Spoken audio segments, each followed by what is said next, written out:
The day's finally come! We're off to meet the Tsaritsa of Snezhnaya. What is she planning? And why does she need the gnosies? Soon, we'll have our answers. Guess this'll be the end of your journey that your brother mentioned. What is he expecting you to find there? Snezhnaya still feels like a long way away. Hopefully, there'll be plenty of time to relax, eat some good food, and have fun before we arrive. But whenever Paimon gets thinking about how our destination is right around the corner, all these questions come flooding into Paimon's head. It makes her so nervous. Yeah. Anyway, enough about all that. We can't start the final leg of our journey with that kind of mindset. Just think, we've fought dragons and sea monsters, defeated creations of the gods, faced prophecies of doom and the threat of the abyss. Heck, we've even been to the moon! With all that experience under our belts, how can we be any more prepared? Sure thing! Now, stick close to Paimon, the best guide you could ever ask for, and let's charge straight for the finish line! Off we go! What about me? Do I get a call out? Whoa! Columbina? You kind of snuck up on us there.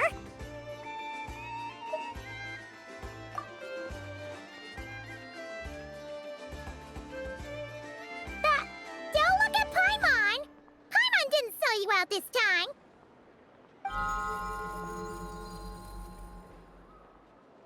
Oh, so it was you! Alright, guess there's no hiding it now. All your friends have gathered at the flagship to see you off. I invited Sandrone, too, but she said she had to go back to Snezhnaya. She must be busy. She had some nasty things to say about you before leaving. Would you like to hear them? She hasn't changed a bit. Alright, let's hear it. If they're heading to Snezhnaya, I'll bet it's to cause trouble for Her Majesty the Tsaritsa. Attending a farewell party for people like that would not be a good look for me right now. Also, please tell them not to count on getting help from a Fatui Harbinger in Snezhnaya. Our time working together was not terrible, precisely, but we're on different sides. So when you get there, don't do anything to make life difficult for both of us. Well, that definitely sounds on brand for her. The attitude, the reasoning.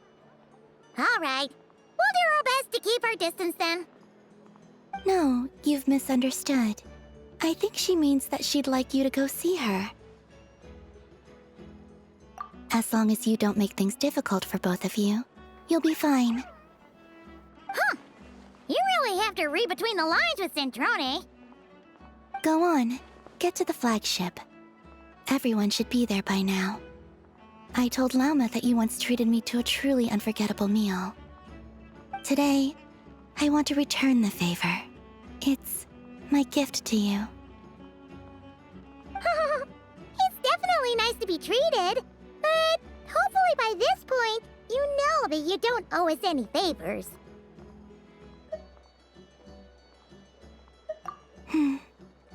The moon of Nodcry will always give you a warm welcome.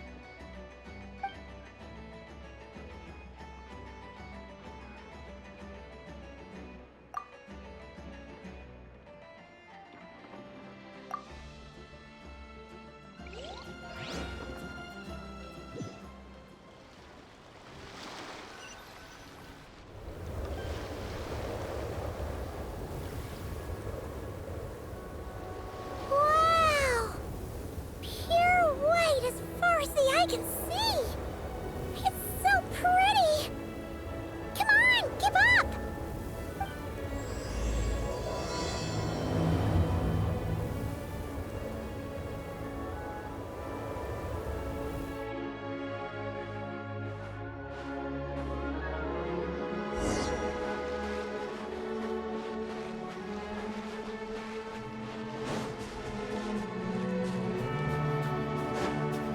Look!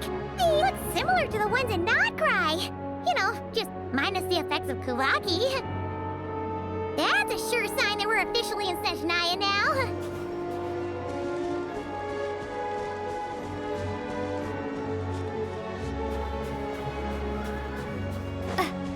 There's gotta be a treasure chest around here somewhere. No adventure is complete without a chest or two. Wah!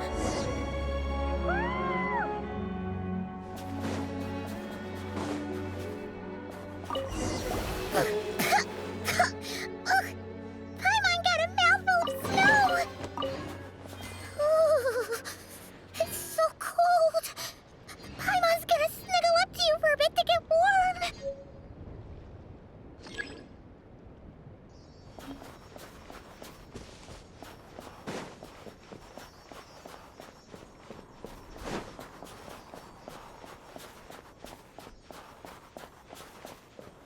Hey, check it out! Those are bears, right? Oh, look how big and fluffy they are! So cute! Quick, take a picture before the moment passes. Right here. If we get any closer, we might scare them away.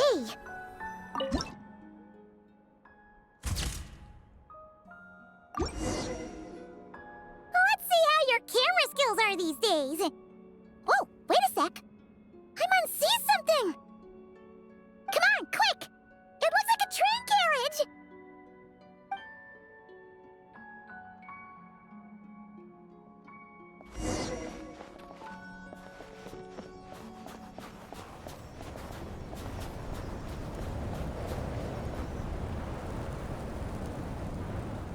Paimon's heard that Snezhnaya has loads of railways and trains! This must be one of them! But why is it abandoned? Ooh, it's still so cold. Oh, I don't know. Maybe. Oh, also, is it just Paimon or is the snow getting heavier?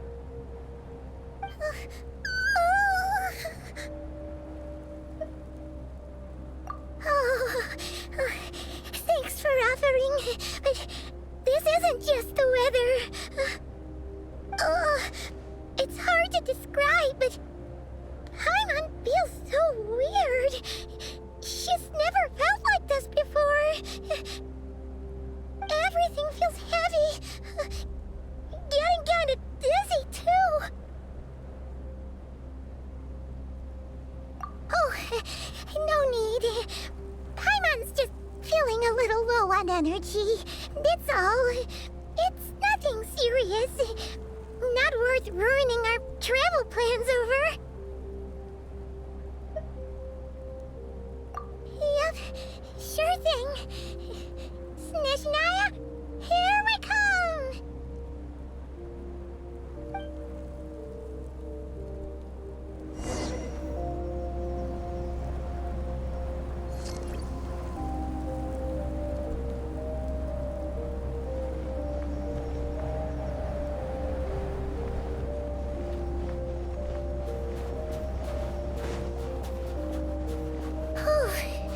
Seems like the snowstorm is getting worse by the minute. Paimon can barely fly.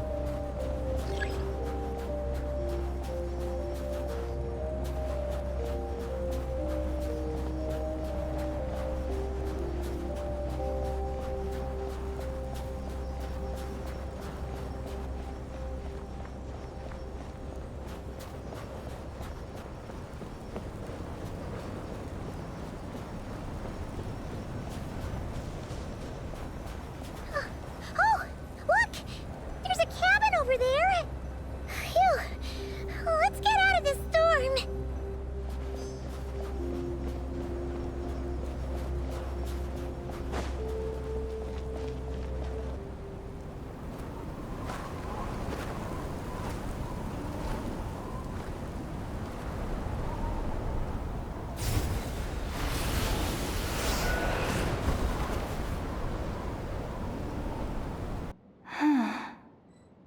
What is this place? Where's Paimon? I need to find her. Fast!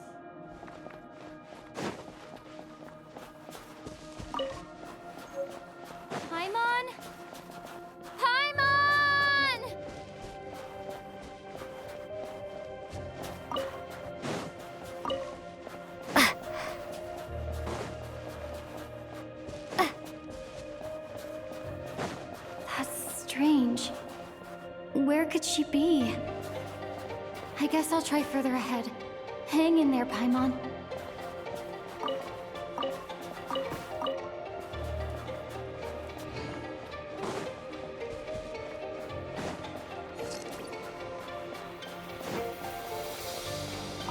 Is that a train carriage? Maybe I can get up from the inside.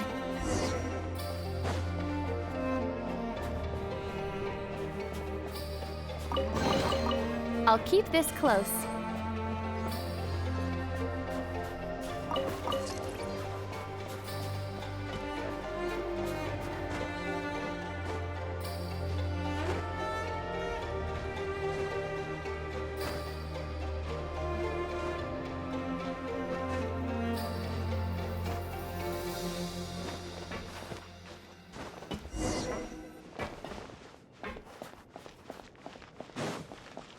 It says here, Krasnik's torch, civilian model. Ah, it's definitely getting a little warmer now it's turned on. I really hope Paimon's okay.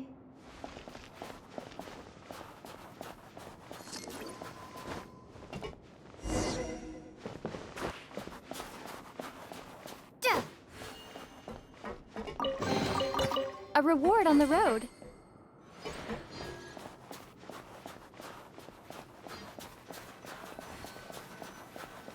What was that strange sound? I can't tell if...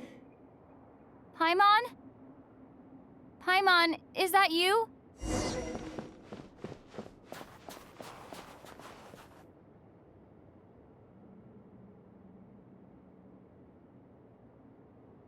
Incoming entity detected. Authorization granted. Initiating original. Hello, Descender, who's reached the eve of tomorrow. Eye of Grey at your service. Time since last activation. Time measurement unavailable due to the influence of... Anyway, it must have been a very long time. I was born to fulfill a mission. To reach tomorrow. To this end, I must... Strange. What was it? Wait, my body? Huh? Why is my body like this? I have been like this since I was created. And yet, I also have memories and an awareness of a physical form that I once had. But this contradicts my current status. Anyway, I was created so that humanity could reach tomorrow. But I am unable to load further details at this moment. Nevertheless, serving humanity remains my primary objective. I have detected a drop in your surface body temperature. You cannot remain active in this state for much longer. In accordance with my preset programming, upon reactivation, I must ask the one who awakened me the following question. Will you accept me, Transcender? I will assist you, protect you, and fulfill my mission until we reach tomorrow.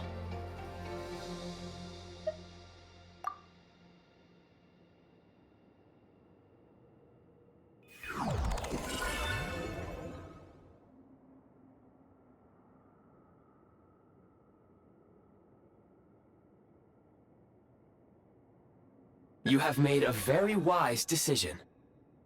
Now, I detected that you called out a name earlier. Presumably that of your missing companion? The name was Paimon. After helping you get out of here, I will search for a match in the nearby area and pinpoint their location. Merely the tip of the iceberg.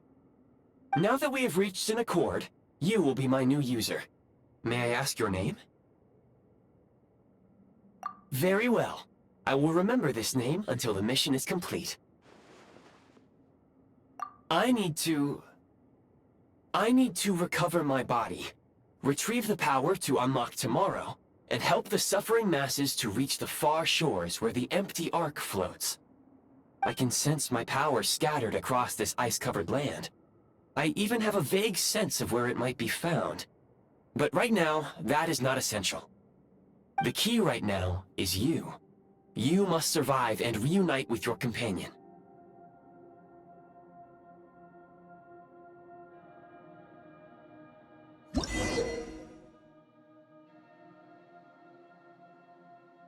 You may now execute the command, Demolish. Use it to remove the prime ice blocking the path and obtain prime ice units.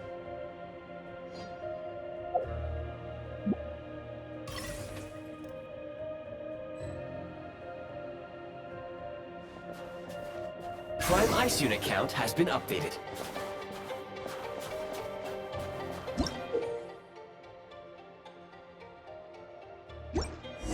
You may now execute the command, Build.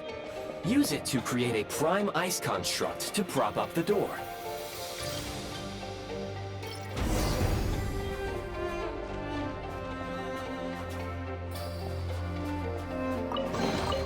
A reward on the road.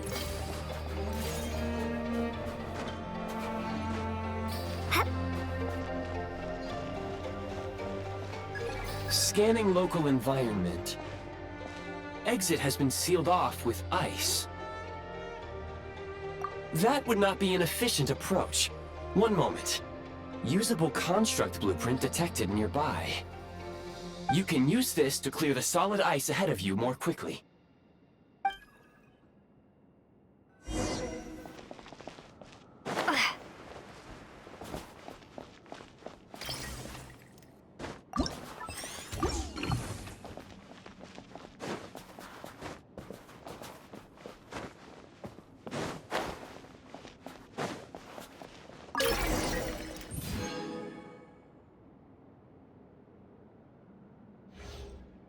Construct blueprint added to records.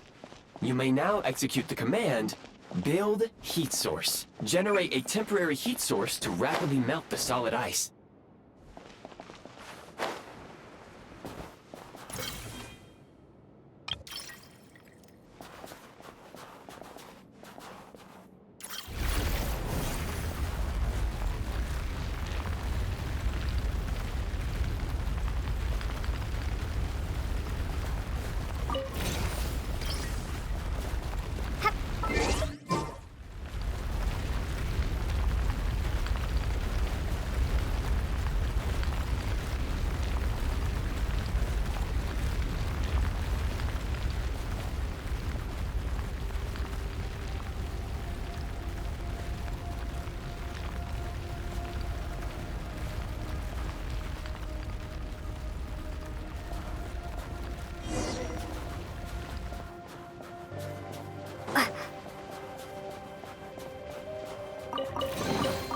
I'll keep this close.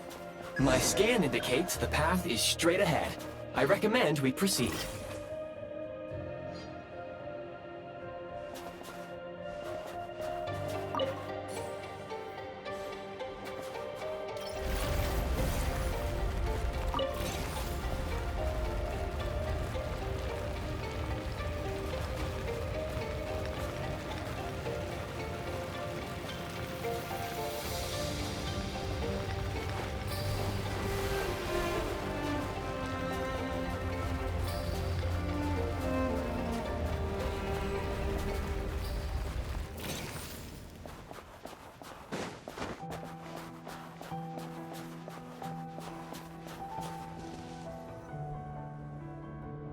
Kresnik Crystal located. Please collect at your earliest convenience. The recent construct you built provides highly efficient heating by utilizing the unique properties of Kresnik Crystal. Unfortunately, prime ice constructs have a very short lifespan and cannot be stabilized during the development period. Hence, the authorization to use Kresnik Crystal was granted. That said, I have already forgotten what warmth feels like. Yes, perhaps then we can warm ourselves by the fireside together. But for now, all you need to remember is this. If you collect Kresnik Crystal, I can extract the energy within and use it to maintain your body's surface temperature.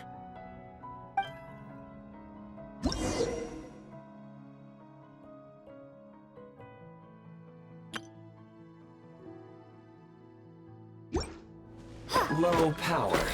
Please use Kresnik Crystal to replenish energy reserves.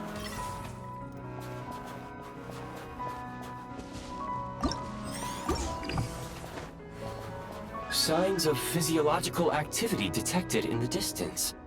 It is highly likely to be your travel companion, Paimon. Go. Go now.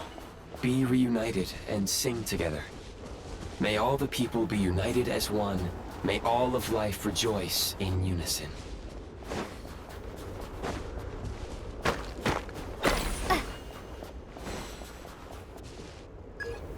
Approaching the target location. Scanning for signs of life. Life forms detected. 2. Affirmative. However, that is not the reason for my confusion. According to my database, this location is a train station, meaning the number of life forms is unusually low. Real-time environmental data suggests that the train station may no longer be in use. But whatever the situation, please exercise caution.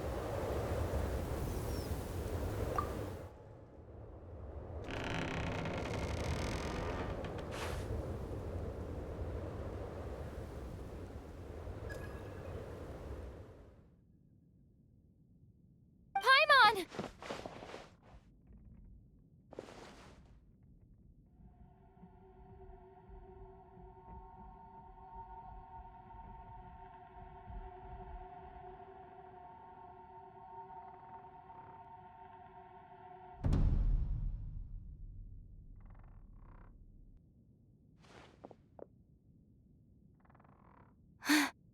Who are you? Don't worry. She's only sleeping. You must be the Traveler.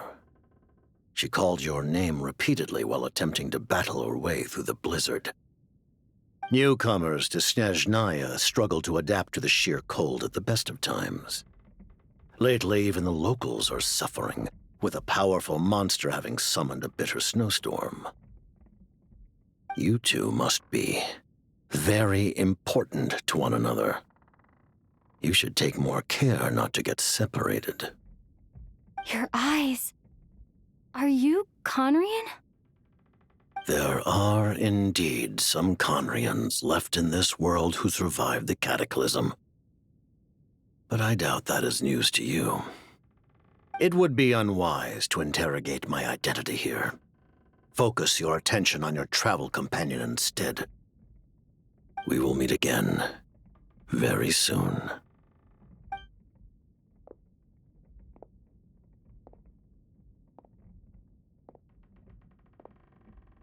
The unidentified subject has now left the area.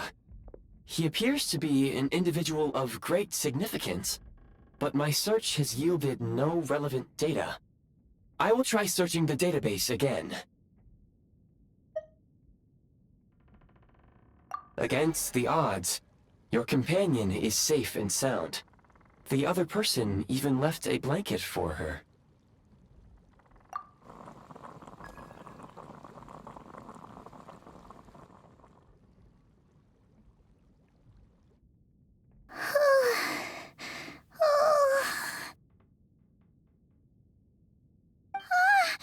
Traveler! Oh, thank goodness you're okay. Paimon was so worried. She looked everywhere for you. It's okay. Take it easy. Are you feeling all right? Pretty much the same as when we first got to Snezhnaya. Paimon must have caught a cold. She was feeling so faint.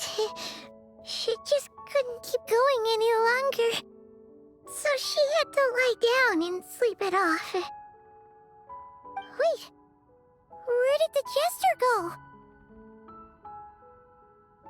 Yep, the director of the Fatui. The Jester Piero. So, you met him? The Jester must know everything about the Tsaritsa's plans.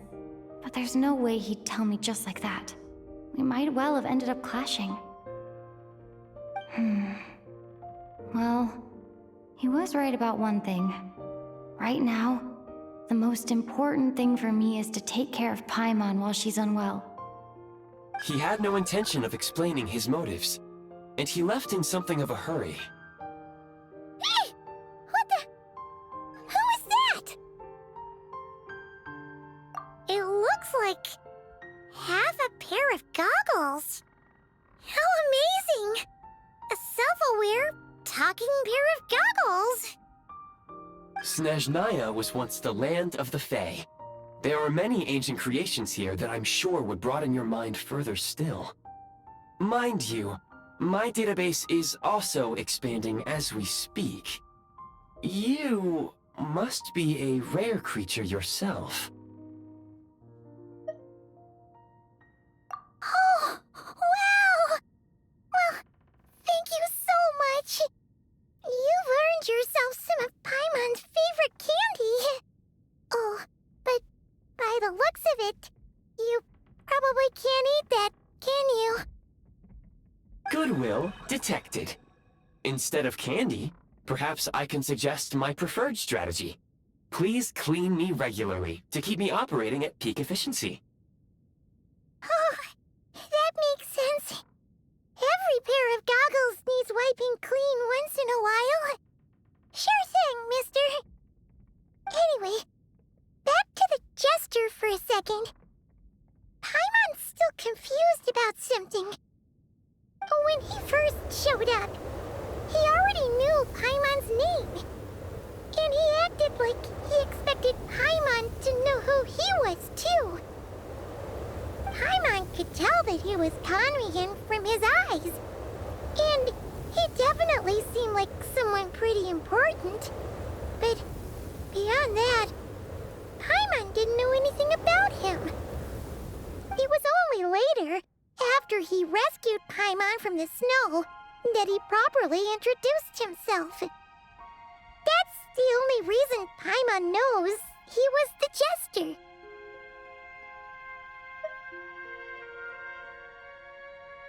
Oh, seems unlikely.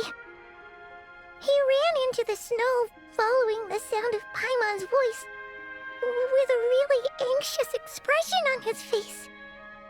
He didn't act like someone who knew she would be here in advance.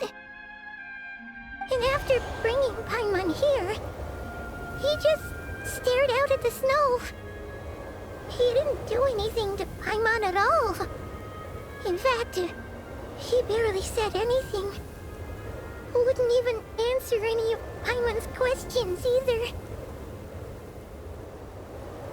Paimon didn't feel unsafe around him, and he didn't seem to have any ulterior motives. For all we know, he might have just ignored Paimon's questions so she'd give up and go to sleep.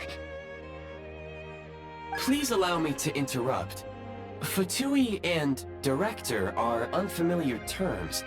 May I ask for clarification? Wait, you've seriously never heard of the Fatui? Oh, they're like the Tsaritsa's inner circle. Really powerful people. And the director is their boss. Understood. Since they hold elite positions and serve their god directly, it stands to reason that they would conduct themselves with due decorum. I am inclined to agree with your assessment, Miss Paimon.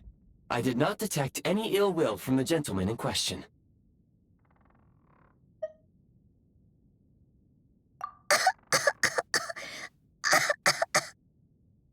Sorry, I shouldn't have encouraged you to talk so much. Paimon, new plan. Let's get out of Snezhnaya for now. We can come back after the weather clears up and you're all better.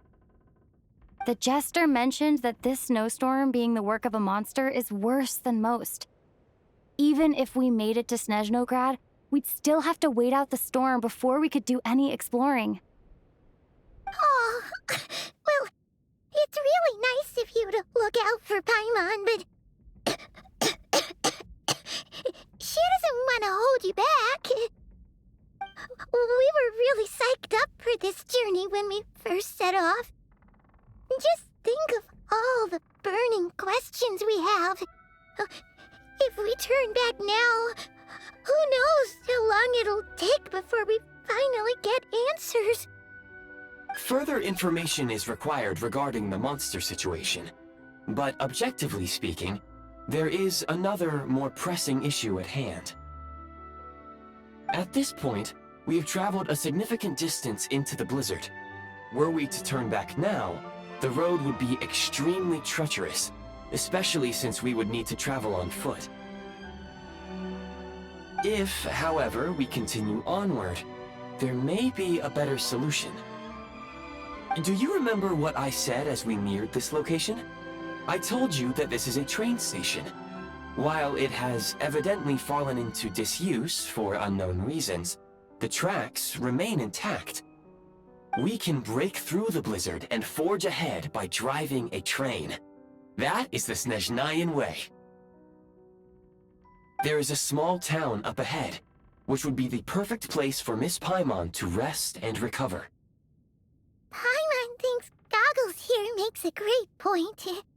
Let's do that! Oh, come on. Don't worry. Think of all the traveling we've done so far. When has Paimon ever gotten sick before? Practically never. 'Cause she's in great shape. Sure, she's a little tired right now, but it's sure to clear up on its own. Affirmative. Should you ever need my assistance during your future adventures, please call for the Eye of Grey whenever you wish. Otherwise, I will remain silent to avoid causing any unnecessary distraction. Now, please follow me to the train tracks.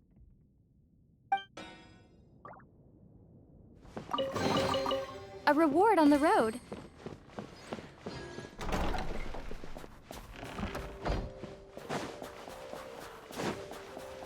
Please confirm when you are ready to depart.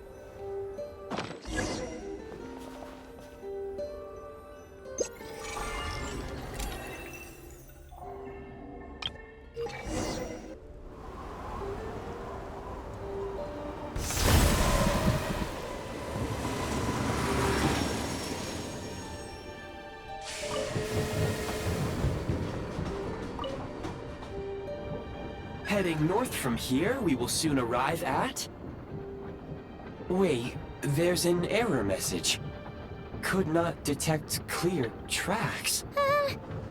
What exactly does clear mean? Brace for impact, friends! Preparing to enter impromptu flight mode.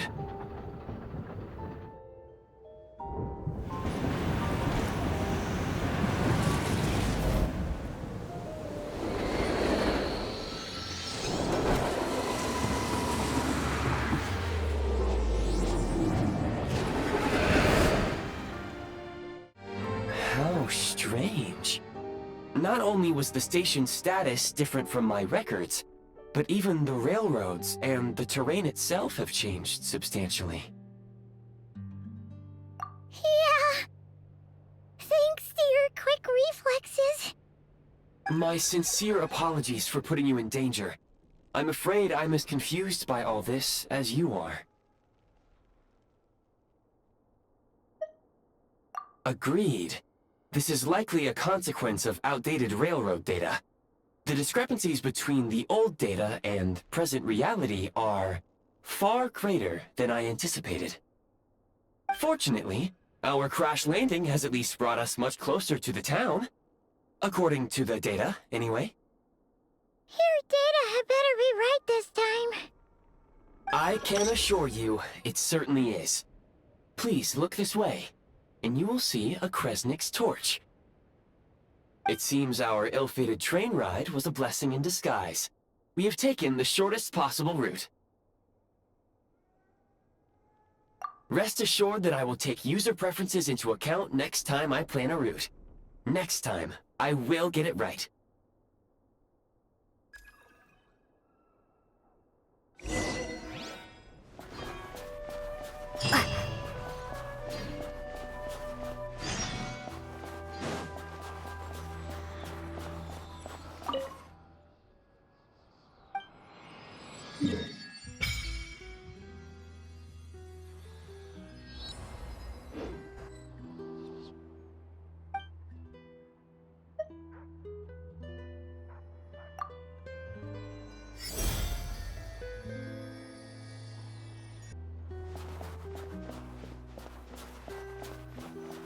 Excuse me?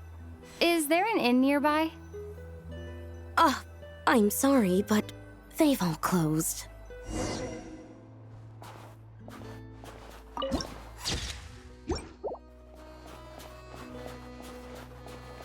Oh, sorry to interrupt. We're looking for a place to stay. I can't even afford to warm my own house, let alone run a business. Excuse us. Is there anywhere we can stay around these parts? I'm afraid not.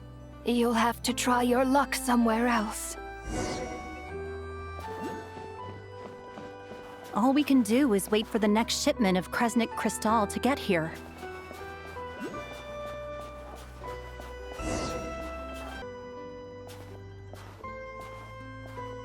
Hi there. Do you know if there are any inns still taking guests in this town? Doubt it. They're probably all closed. No one has enough Kresnik Crystal to heat their own homes, let alone a business. Oh, what a bummer. I clocked you a while back. You adventurers or something? We don't get many tourists in inland Snezhnaya these days. Why is that?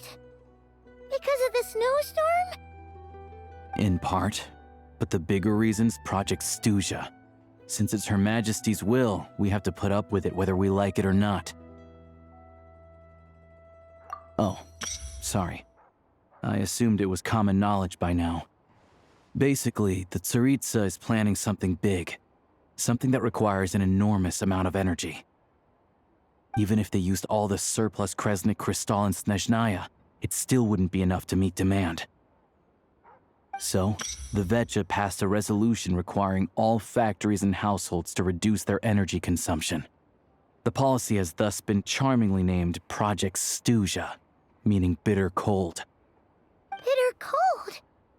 So, like, it's gonna be a cold winter, folks? You're all gonna have to find a way to get through it? That kind of idea? Pretty much. When you're broke, you scrimp and save. When it's cold, you huddle together for warmth. There's always a way to stretch things out to make ends meet. Trouble is, if you stretch someone out like an elastic band for too long, who knows if they can ever bounce back. You know what? Come with me and see for yourself.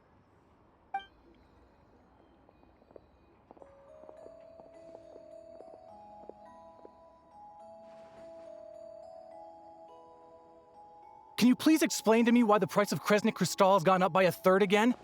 Even as our purchase quota has gone down. You only come here twice a month. This won't even last us a week.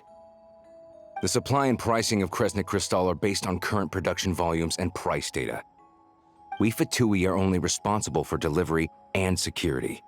I'm not in a position to explain to you how the figures are calculated, but I assure you, they are as fair and reasonable as possible. Oh, so our lives mean nothing to you? How can you expect anyone to survive a single night in this weather without heating? Since you insist on making me repeat myself every single visit, I will remind you again. There is no monopoly on the trade of Kresnik Crystal. You are free to purchase the shortfall from elsewhere on the market. What market? Nobody else is selling. And when they do, they charge 8 times the normal rate. It's robbery is what it is. Which is why the Snezhnegrad Veche passed a resolution to support border communities, without which you wouldn't even be able to buy crystal from us to begin with. So if you're here just to argue, move aside and let the next person in line come forward. Everyone's feeling the cold here. You...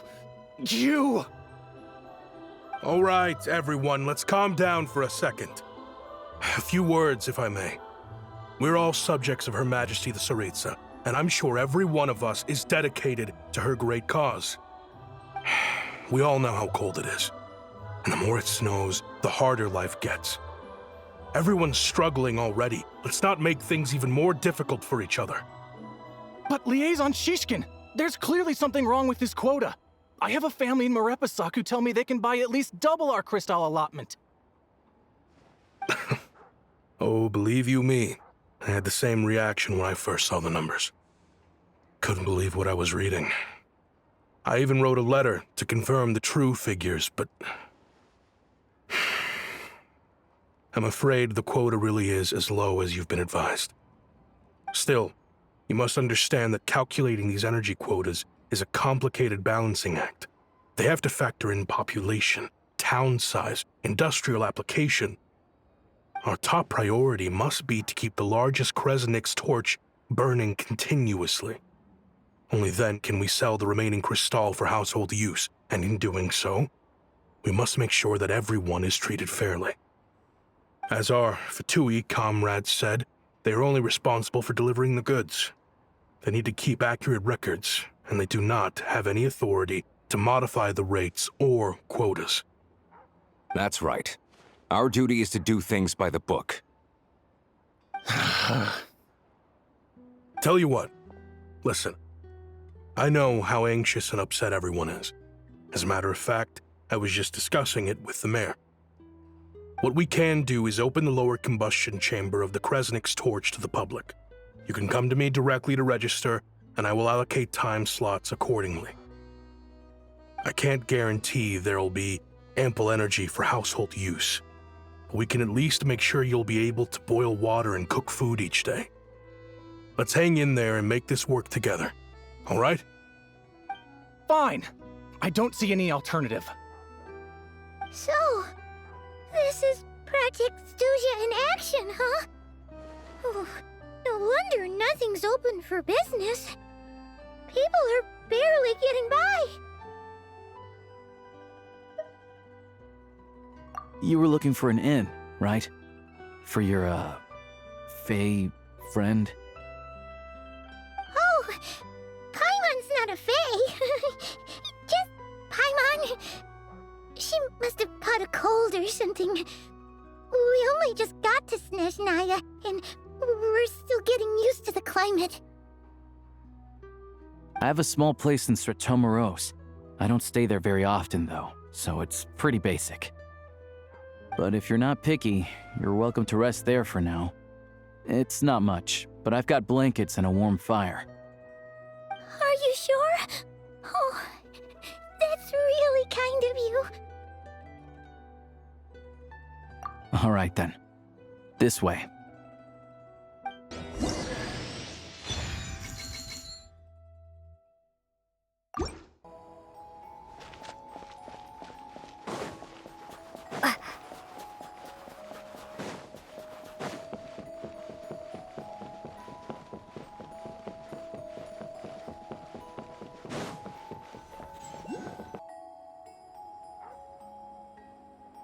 Oh, so cozy and warm. Paimon's getting nice and toasty. Oh, wait. Paimon only introduced herself so far, didn't she? This is Paimon's best friend, the Traveler. Good to meet you. I'm Alosha. Most travelers find the Snezhnayan climate to be a shock to the system at first. But as long as you keep yourself warm, you should be fine. Still, you should keep an eye on your condition. When people are too quick to dismiss a cold, it can easily end up turning into something more serious. Don't say that. Paimon's too young for chronic health issues. They aren't in town right now, and they won't be back anytime soon. The train station has been closed ever since these power shortages began. I do a lot of hunting, so I spend most of my time exposed to the elements. But even the animals wouldn't survive long in a storm like this, let alone a hunter. Nothing to do but sit tight in town until the weather improves. I get that you're in a hurry, but even if the station were open, that doesn't mean there'd be any trains. We could end up stuck here for a long time, I'm afraid. What? Your own train? Wait, hold on. That train? The one that suddenly fell out of the sky and crash-landed on the ice? Oh, we got lucky and found it in a cave. Oh, then our luck ran out and we had a little accident. Pretty crazy for a random find in the mountains. Well, as long as your train's good to roll, you might get to Snezhnograd after all. I've been doing some digging recently. Turns out, the real reason for the current energy crisis in Stratomeros is that some of the supply is being seized for a private stockpile. But to expose what's going on, I need to catch them in the act. So, I'm heading off to catch a rabbit. Huh? Wait, a rabbit stole the crystal? It's a figure of speech. Real rabbits couldn't pull this off. They'd prefer carrots to Kresnik Crystal anyway. Shishkin, Mr. Positive Attitude, let's all get along now, shall we? Him? Really? Paimon never would have guessed. Huh? You're coming with?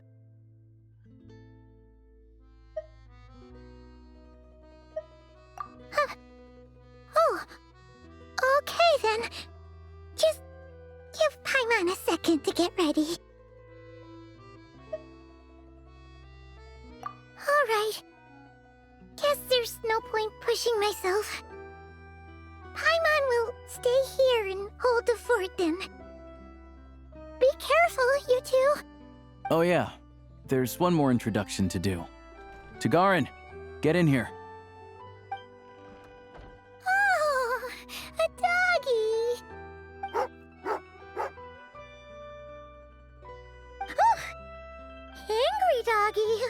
Oh, Tagarin doesn't like being petted then. He likes to think he's above that kind of thing. He's my hunting partner, so he'll be joining us when we head out. Carrots aside, we'll need to stay completely undetected. We can't risk spooking our rabbit, or there's no telling which burrow he'll scurry back into. First, we need to find a way into the train station and see if we can find any real freight data. Shishkin's figures can't be trusted. Then, we get Tugarin to catch a scent and find out which way the crystal went. What are you eating? Oh, check it out. When you're all out of carrots, try turkey. Good doggy. Good doggy. A fellow dog lover, huh? Yup. And rabbit lover. Carrots are great too, you know. Good to know. Eat up, Tugarin. We got a lot of work to do.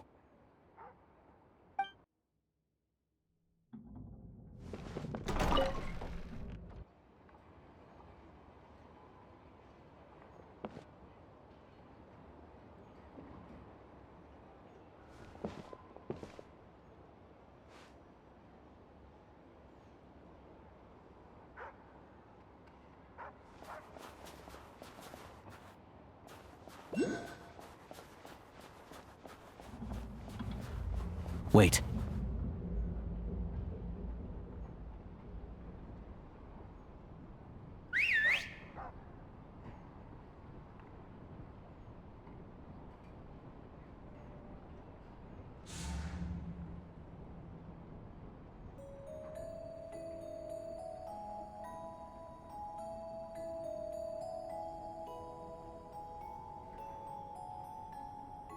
Nice work, Tugarin.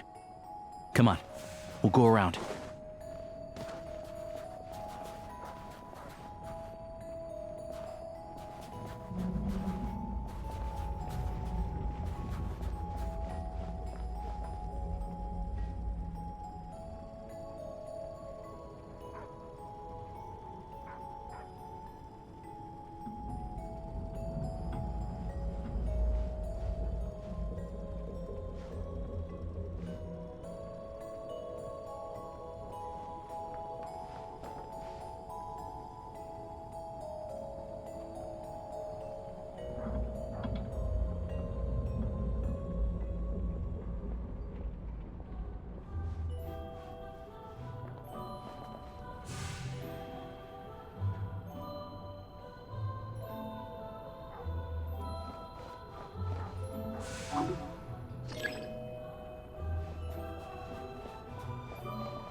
This way.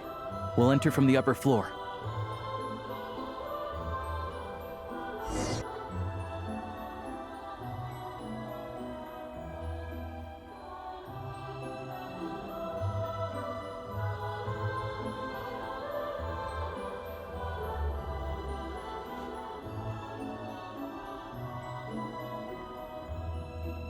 There we go.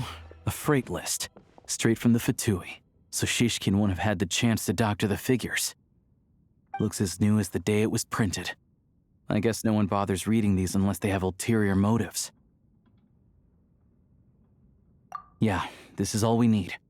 Come on, let's get out of here. Then go track down the Crystal. Tugarin's a keen hunter, and catching rabbits is his specialty.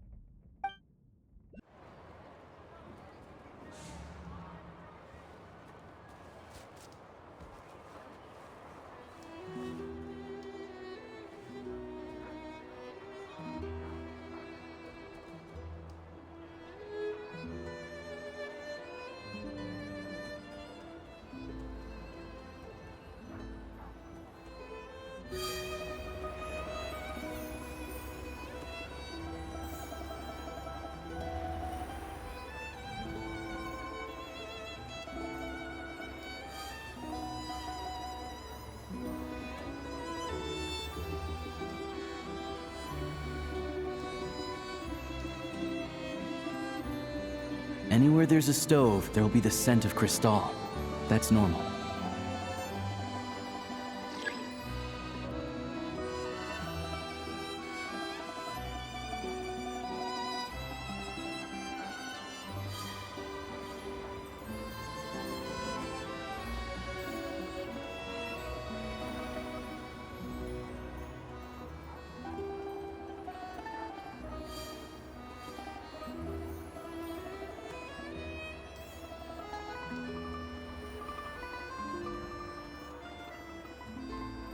But if he picks up the scent of Crystal somewhere and there's no stove around, that's how we know something's up.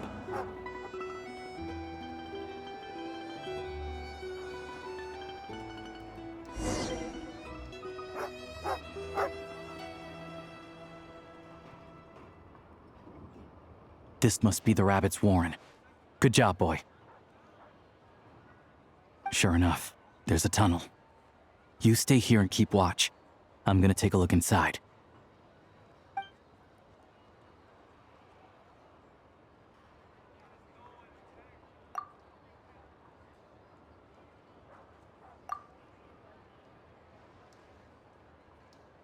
Thanks for looking out for us.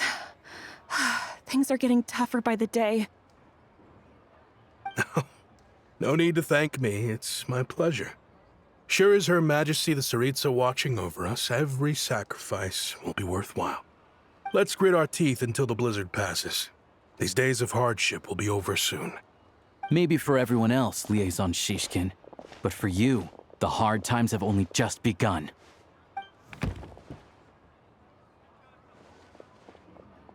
Huh? Who are you? What's the matter?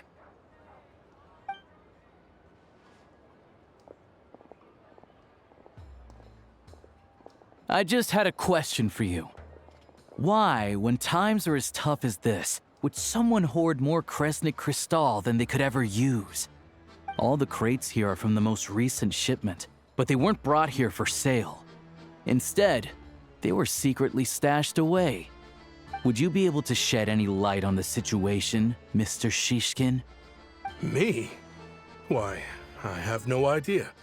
But look at how much there is! It's quite a godsend. Now there will be plenty to go around. This godsend was found in a cellar adjacent to your residence following a tip from Mr. Alosha. And this is only a fraction of what we found down there. We're still taking a full inventory. The official figures will be finalized shortly. I've always been grateful for your efforts to mediate between us and the townspeople of Sretomaros. But now, Mr. Shishkin, it appears you were the source of the conflict all along. How could you do this to us? We trusted you to have our backs. You've been lying to us this whole time? Hey, Hi. owe you all an apology. I'm sorry. I'm so very sorry. This isn't who I am. Please believe me, this was a one-time mistake that I will never repeat. We all know how difficult life has been since Project Stuja came into force. Energy is an increasingly scarce resource. People everywhere are getting desperate, but some places have been hit harder than others. I grew up in Alatir, a small village with no train station. Deliveries of Kresnik Crystal have ceased there entirely.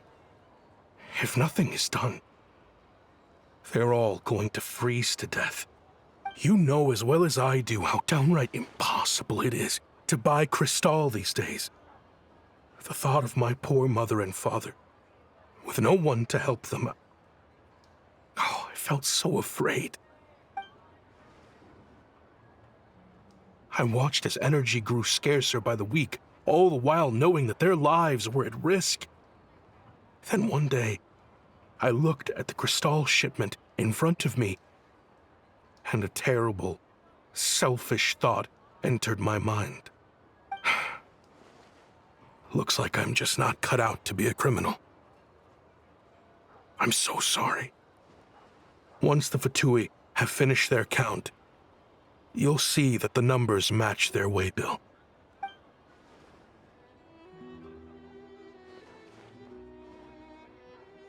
I have the official Snezhnayan quotas here. Anyone who has already purchased energy, please make your way over here to correct your transactions. I'll make a batch purchase of Crystal worth 3 months' salary for you all to use free of charge. As for Alatir, I'll think of something else. You don't have to go that far. Yeah, owning up to your mistake is enough for me. You've done plenty of good for the community in the past. I'm not looking for a handout. Drop the act.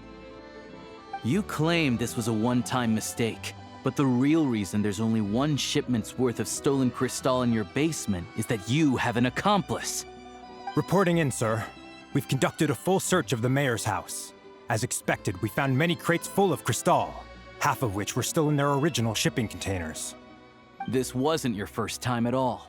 You've been colluding with the mayor of Stratomeros for a long time now. The train station's currently out of service, but it does open for a short window every time there's an energy delivery. And every time a train pulls in, you're there on site to take inventory and oversee the workers unloading the cargo. The mayor handpicks said workers. Per his instructions, they transport the Crystal by tunnel at night to the mayor's house, and he sells it out of town. But since he can't get the goods out of town by train, he had to arrange an alternative method of transportation. This meant slower sales, which gave me plenty of opportunity to catch him in the act. Wait, the mayor's involved in this too? Preposterous. What proof do you have of any of this? Basic math. I've spent a lot of time lately counting carriages as the snowstorm rages. Counting carriages? What? The energy consumed by a train depends on its total weight. And since energy is a limited resource right now, it's fair to assume that every carriage is packed full. So, if we take the energy required for the Kresnik's torch, add the sales figures you provided, then compare that figure to the train's theoretical cargo capacity, guess what? The numbers never match. It's always off by 1 or 2 carriages worth. This time, you set a new record. 3 carriages missing. You mean to tell me that you sat around outside, counting carriages, in this weather? I'm a hunter. I have 2 options. Hunt or starve. Well, I've heard enough. The evidence speaks for itself. Take Shishkin and the mayor into custody and escort them back to Snezhnegrad.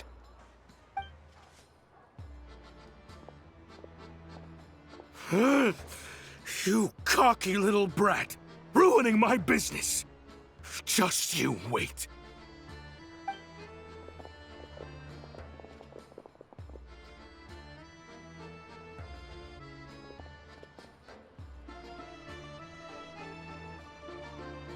Yeah, something felt off, so I just followed my gut.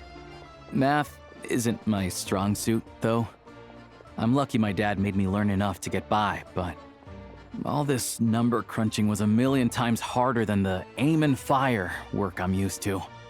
Thank you for your assistance. You're a brave lad.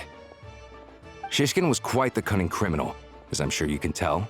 He did all of this right under our noses, and we never suspected a thing. A wolf in sheep's clothing. He had everyone fooled.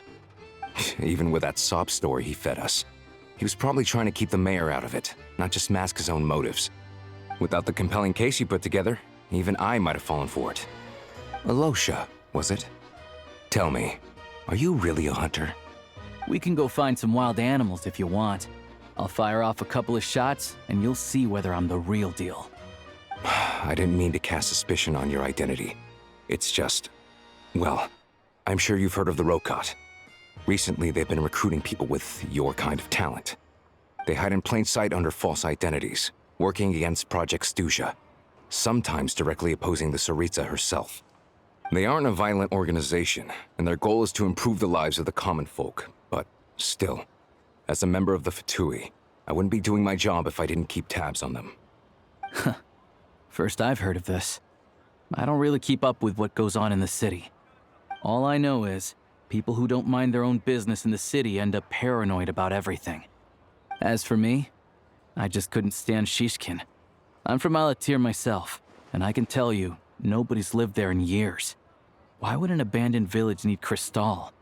Of course, no one really cares about the fate of that place. I'm guessing today is the first you've heard of it. I see. It does sound quite tragic. Really. Well, thanks again for your assistance, and your friend here too. I will report this incident to Snezhnegrad. The Fatui will take over energy distribution until new officials are appointed. We'll also ensure that the train station resumes normal service as soon as possible.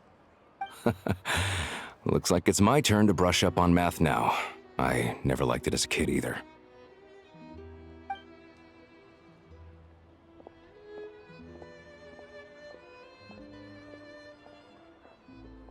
Don't mention it. Isn't the soldier overseeing the delivery supposed to verify the quantity of the goods? Was he just careless? Or was he being paid off too? Who knows? Excuse me. I'll take a share of Kresnik Crystal too. Thanks. I need to take a detour before we head back. There's someone I have to deliver this crystal to.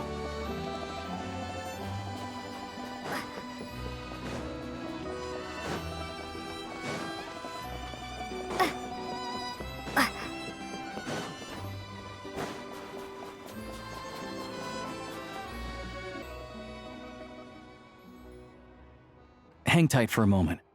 This old lady, she doesn't really know who's who anymore.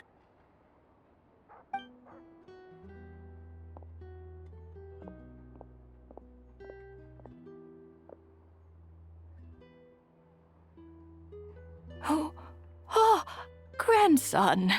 It's so cold today. You must be freezing. Ma'am, it's me, Alosha. Alosha? Alosha who? You know me. I came by earlier today. Cleaned the ashes out of your stove, gave you some warmer bedding, and washed your back.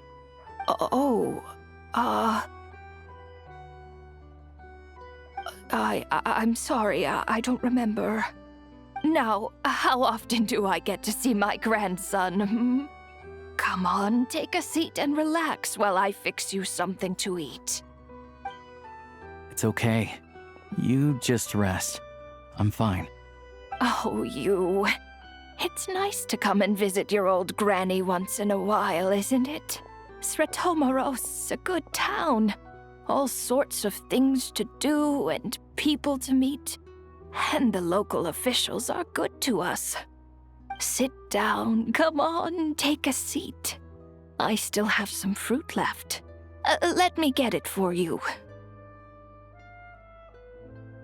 Please, don't get up on my account.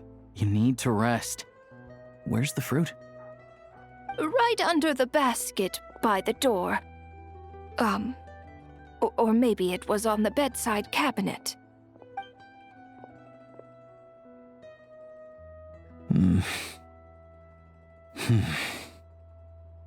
Well, grandson dear, do you like it?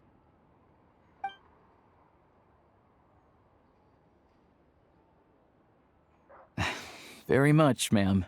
It's delicious. Good, good. Wonderful. You don't need to save any more for me next time, all right? Fresh fruit is hard to come by at the moment. You should eat it as soon as you get it. Oh, I don't need it. I'm fine. But if you like it, come back for some more soon.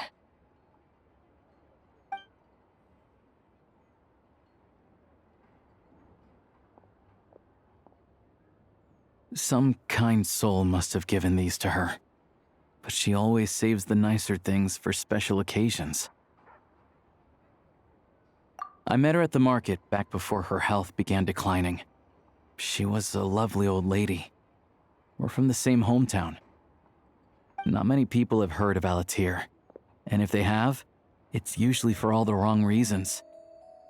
There's a gang of highwaymen that came from there. Now that it's an abandoned village, it's rare to find anyone who shares fond memories of our hometown. So after we got talking and realized we were from the same place, we decided to keep in touch by letter. I first learned of Stratomoros's energy supply problems from a passing comment in one of her letters. Then, after her health went downhill, I started visiting more often to check in on her. The town's been in decline for a while now, but because of her memory problems, she thinks of it as the bustling, prosperous Stratomoros still in its heyday. That said, I kinda appreciate her optimism. There's not much of it going around in this world of ice and snow. It's fine. Everyone grows old. In Snezhnaya, some people believe that in your final moments, you'll sense a familiar presence by your side. You turn to look at them, but their face is blurry. So you focus hard, trying to make out who it is. And when you finally see their face, the Grim Reaper reaches out and takes your life. She still calls me grandson, though. So at least I'm not a blurry face in her world just yet. Come on, let's get back and see how Paimon's doing. Paimon, we're back. Are you feeling any better? Yep. Paimon's not cold anymore, but she's still a little dizzy. Flying probably isn't a good idea right now. Paimon might lose her balance. But Paimon's sure she'll be fine. It's probably just from getting hit on the head by that pile of snow when we first arrived in Snezhnaya. Her complexion's looking much better. Let's keep an eye on her. Sure, but enough about that. How did everything go on your end? Are you all set? Did you have any trouble? I'll explain. It's a bit of a long story.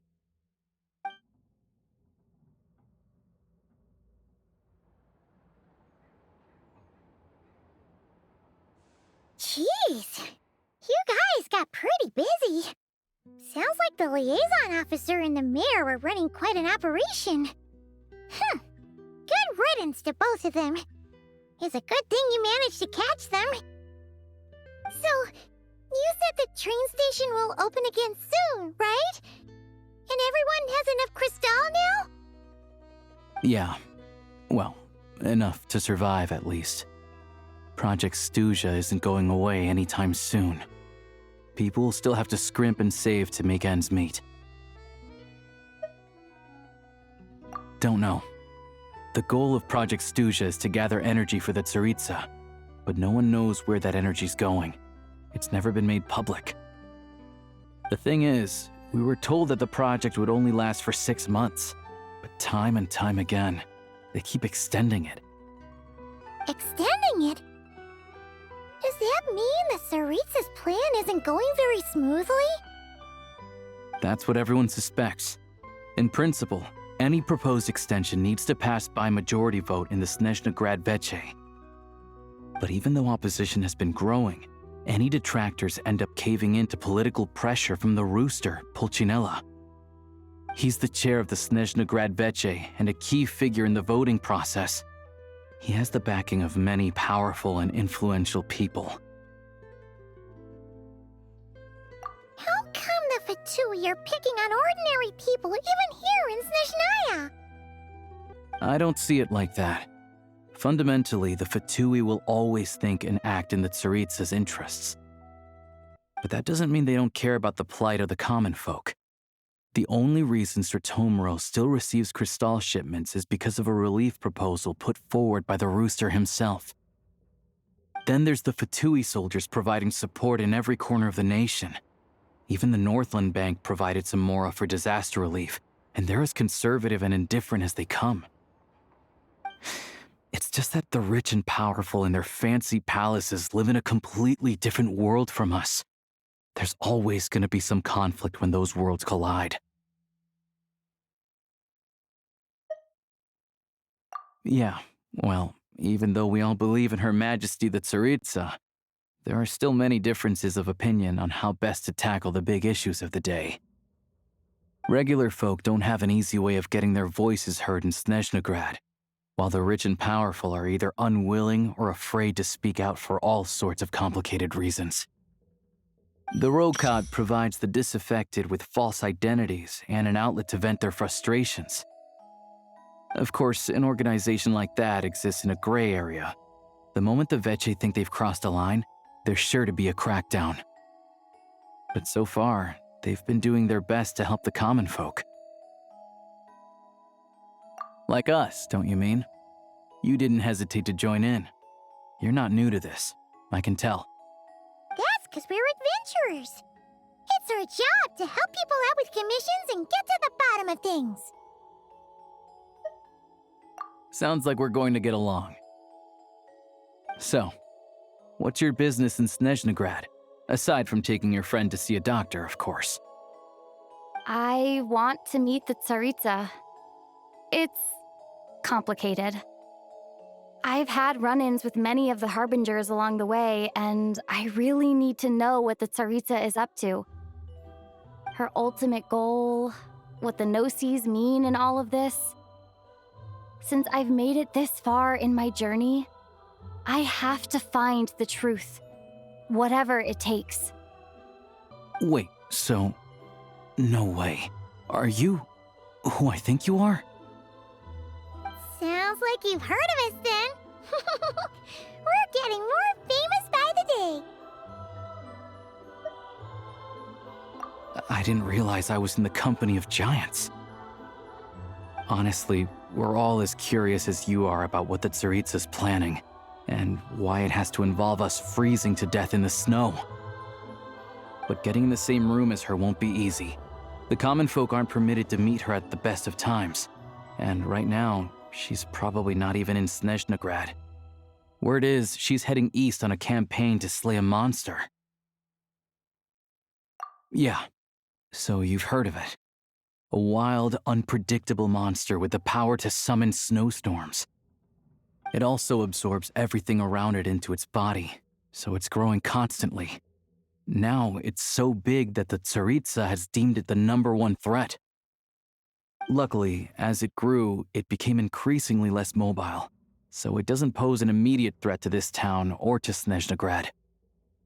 I'm sure the Tsaritsa and her personal guard, the Druzhna, won't have any trouble defeating the creature between them. It's just a question of how long it'll take. Suffice to say, you won't be seeing her anytime soon. You'll have to wait until she gets back.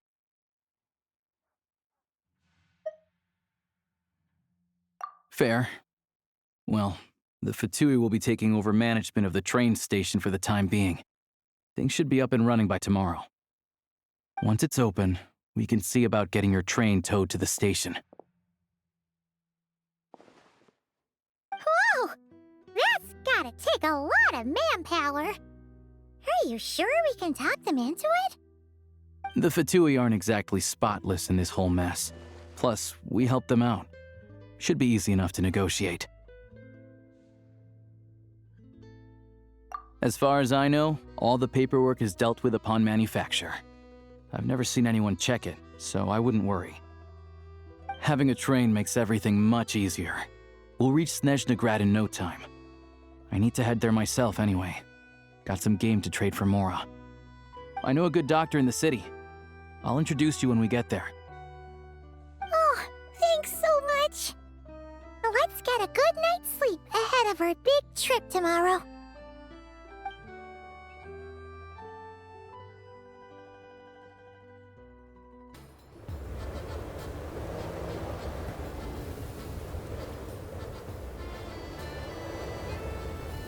Drive carefully, all right?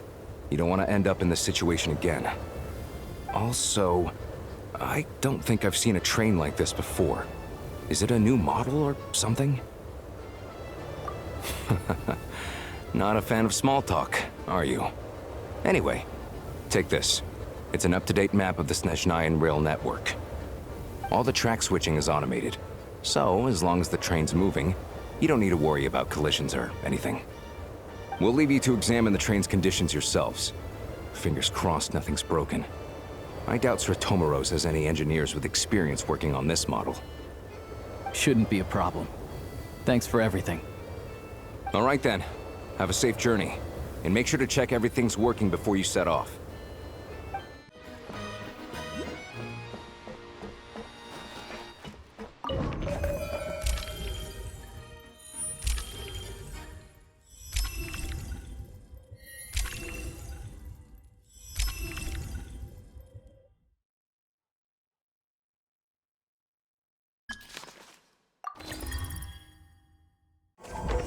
Alright. Looks like our destination settings have been applied. Let's give this thing a final once-over and then head out. Goggles, your time to shine! Affirmative. Running vehicle diagnostics. What's this? Engine, green. Wheels, green. Frame, minor damage, but no impact on function. Diagnostics complete.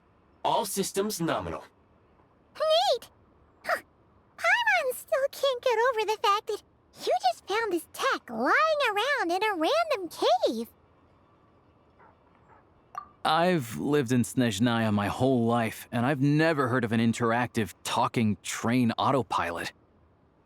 Strictly speaking, I wasn't designed purely to drive trains, though I doubt you have any interest in navigating the practically unreadable operator's manual yourself. All configurations are complete. Should you require any further assistance, please call for the Eye of Grey. Away we go! Ooh, nope. Paimon's gonna find a warmer seat.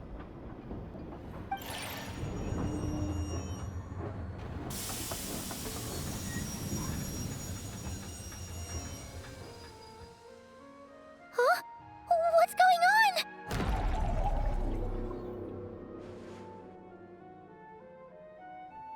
Oh no.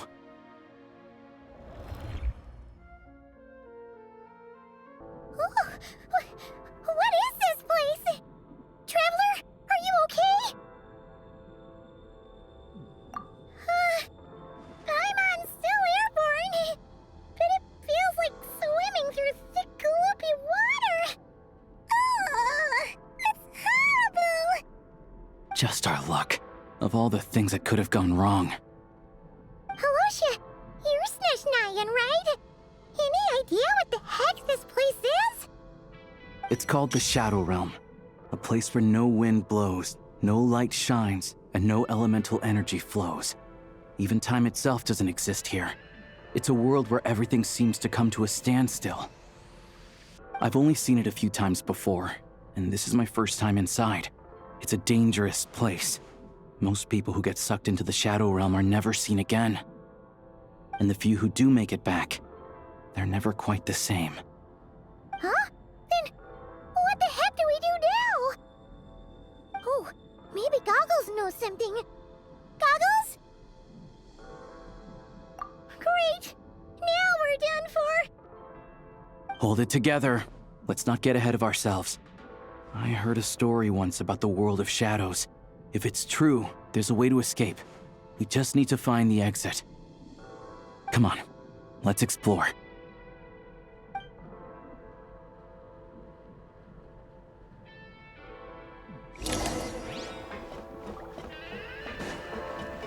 Look at these Fatui! It's like they've lost their minds! Their shadows have been devoured. They're no longer amongst the living.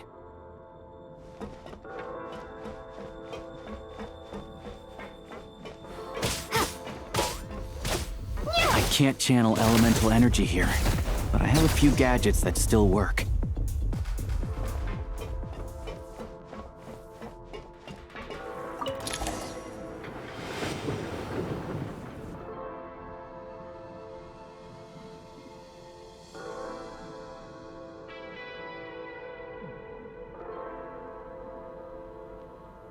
Wait!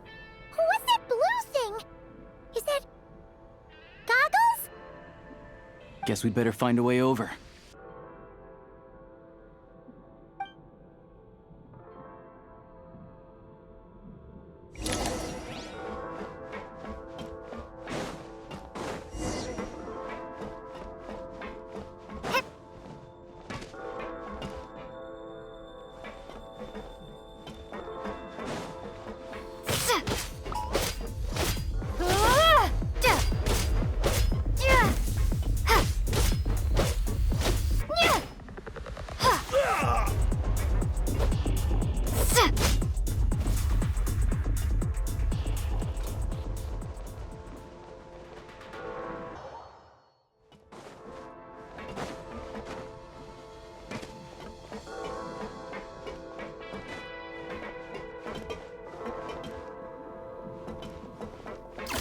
This is the last one. What do we do next? Play it by ear.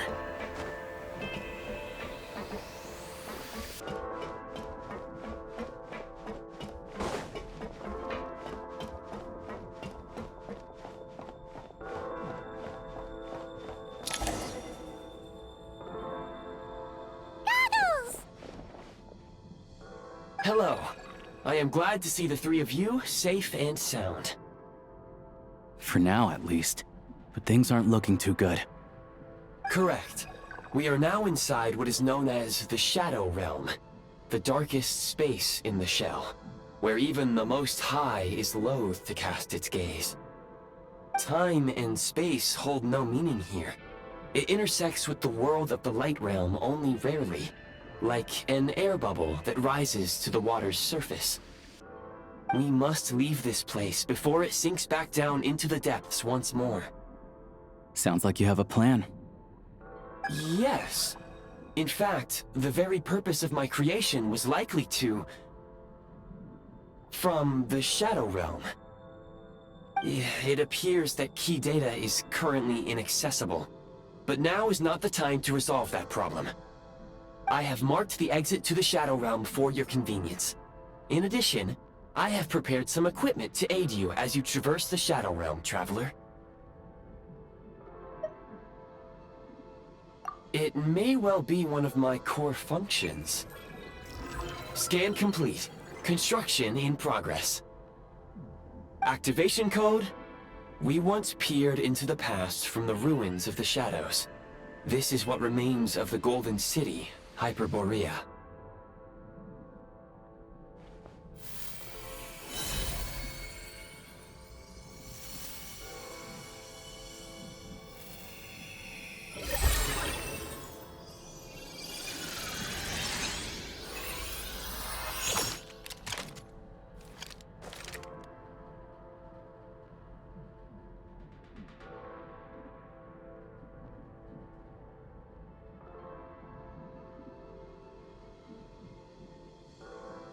Whoa!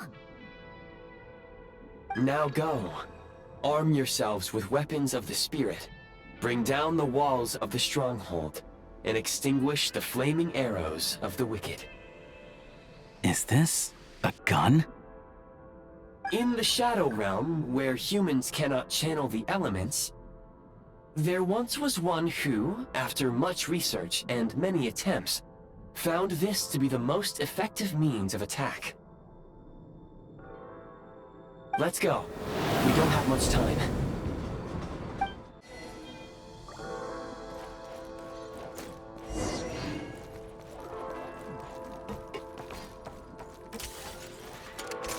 When you encounter small obstacles, you can simply clamber over them.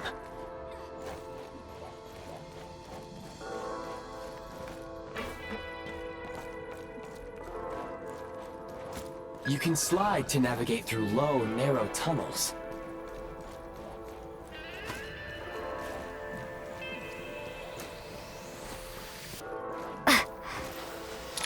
Obstruction ahead. You may be able to use the explosives nearby. Shoot the explosives to detonate them and clear the path. Since elemental energy is unavailable in the Shadow Realm, ammunition is an important resource. You can replenish your ammunition at various supply points. For long-range targets, try using the scope to line up your shot.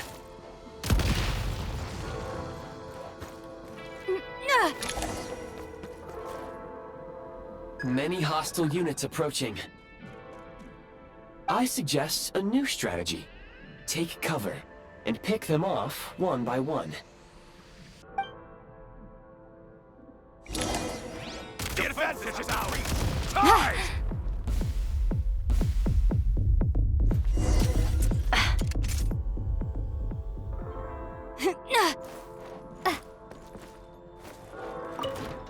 More enemies detected. Try attacking with the newly unlocked Assault function. Light him up!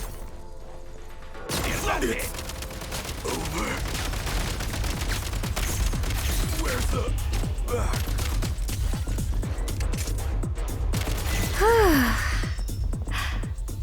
Change of tactics! Mind the rhythm.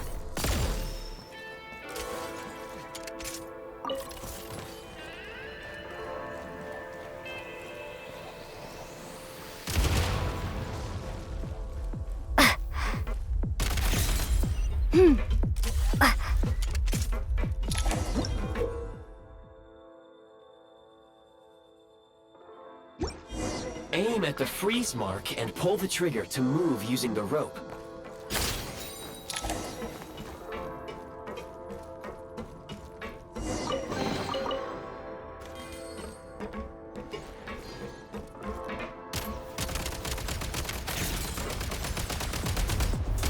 Back in business. Reload!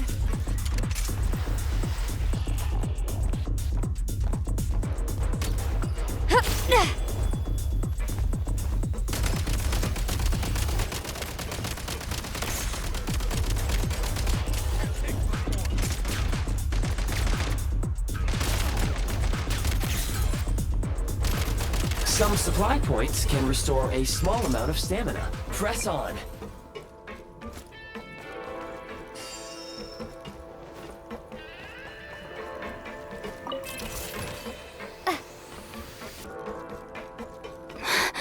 You should be able to use the prime ice construct left here to cover long distances.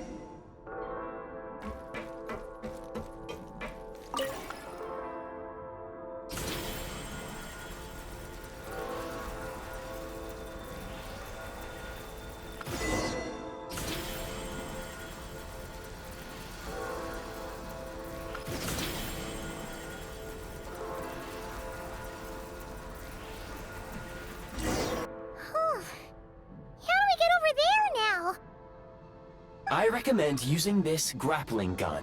Such devices were originally used to secure structures in the Shadow Realm. If you detach the connected hook, the grappling gun will automatically fire a rope to another nearby hook. Okay? So, we just removed this hook, right?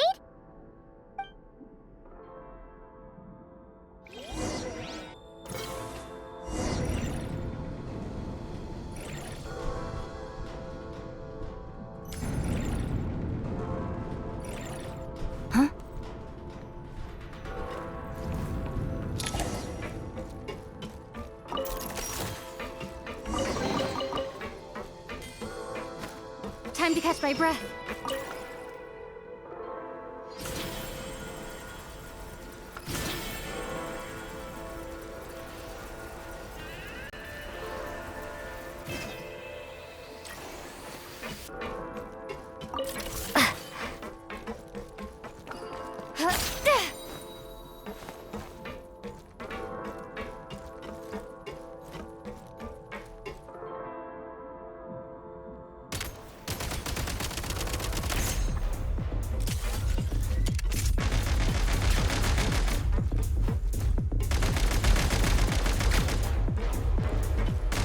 Out of ammo. Reloading.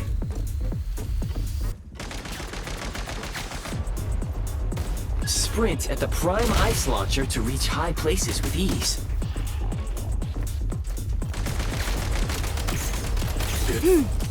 Over.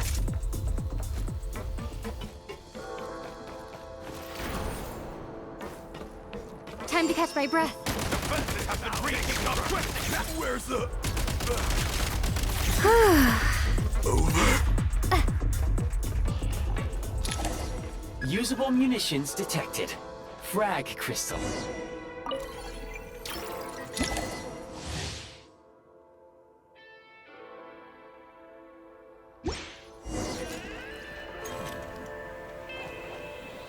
Frag out! Fall back. Fall back.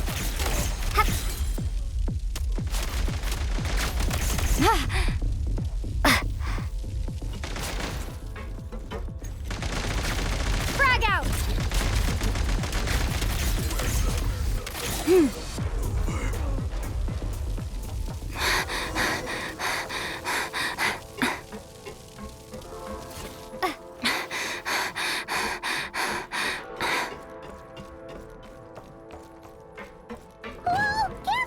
Shift your center of gravity and slide down.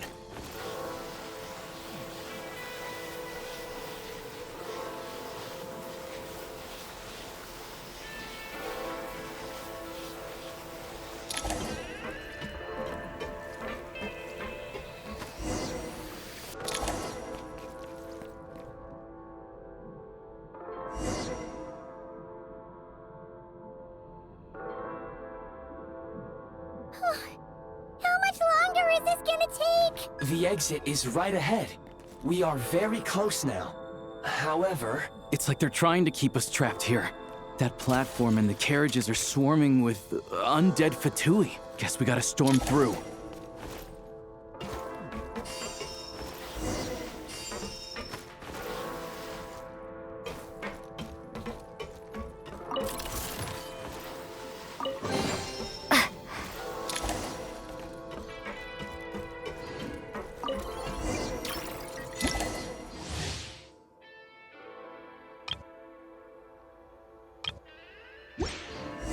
You may find switching to assault mode makes your attacks more effective.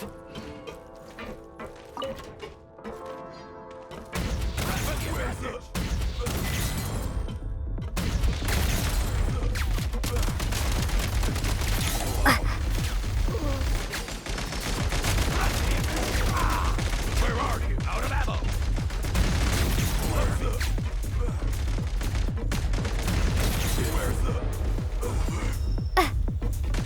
Reloading. Where's the... Over.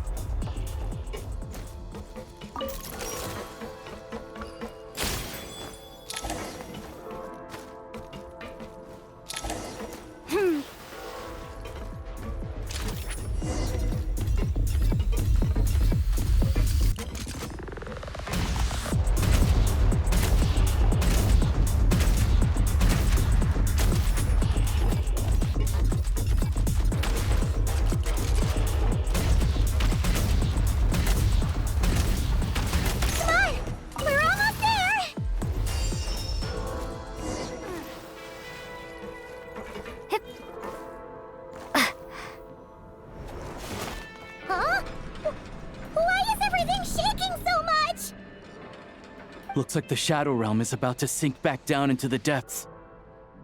The exit is right here. You mean this weird bubble thing? Wait, how No time to think. We just gotta go for it.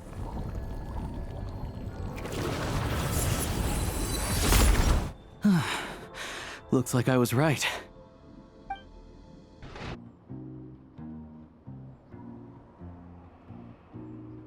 I can't believe the Shadow Realm manifested right on the railroad tracks.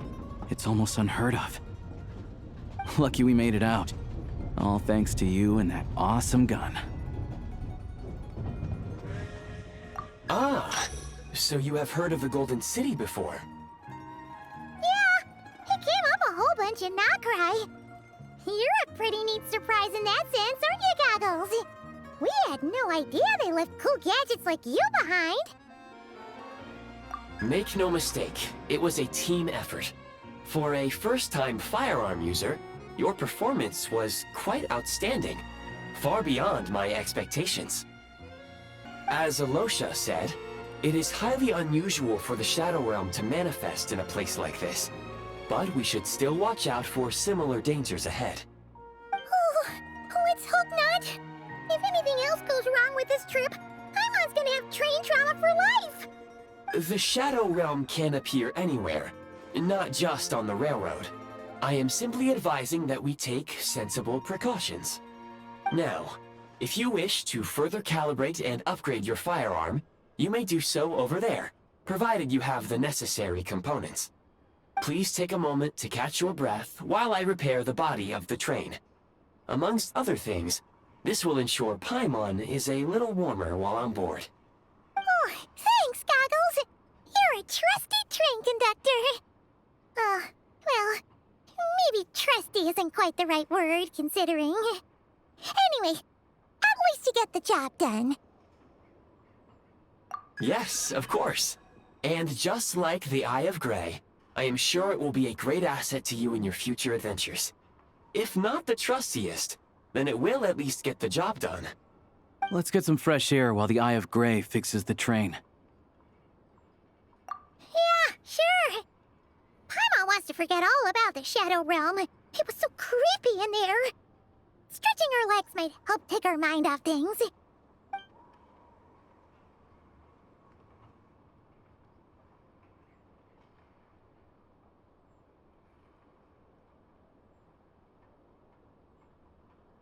It's so quiet here for a train station.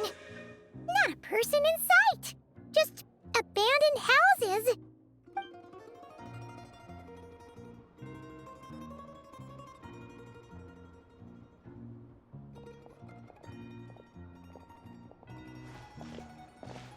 Huh?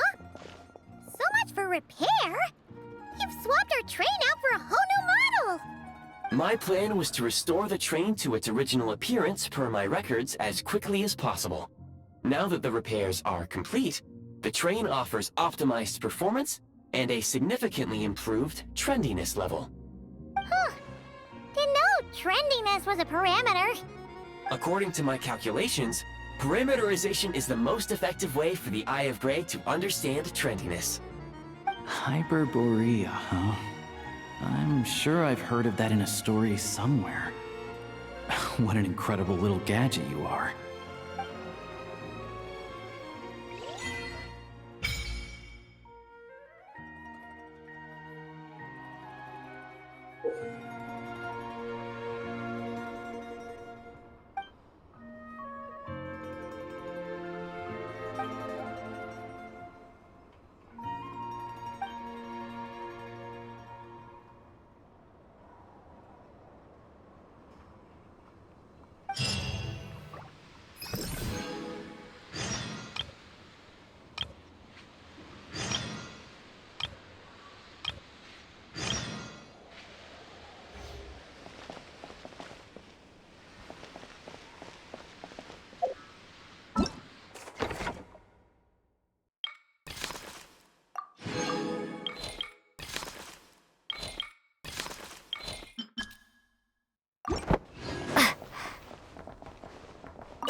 They really had to build the railroad over a canyon, huh?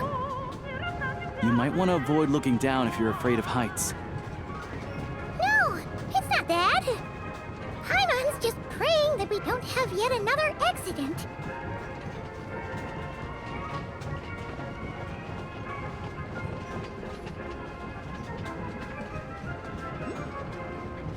That mountain is breathtaking. Reminds Paimon of Dragonspine. They say this mountain's the domain of a Snegovic lord. A lot of the Snegovic retreated there to live in seclusion, so it's a pretty mysterious place. You hear all kinds of stories. Even the residents of the nearby town of Svietla Lidovka steer clear of the summit, and they make a living off of harvesting prime ice.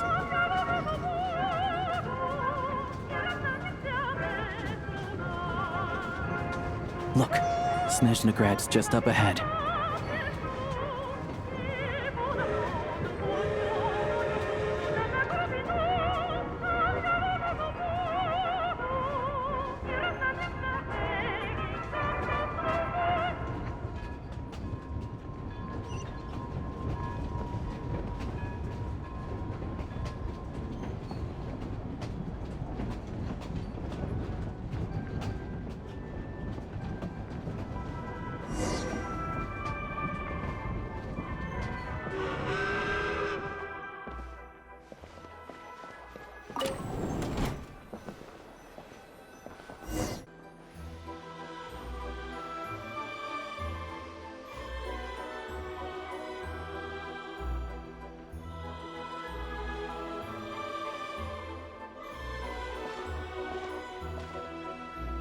Here we are.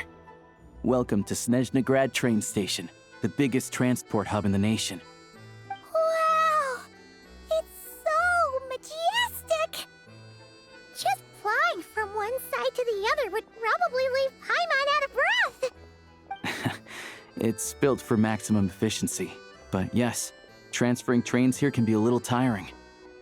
In the future, you can use this train station to travel anywhere you want in Snezhnaya.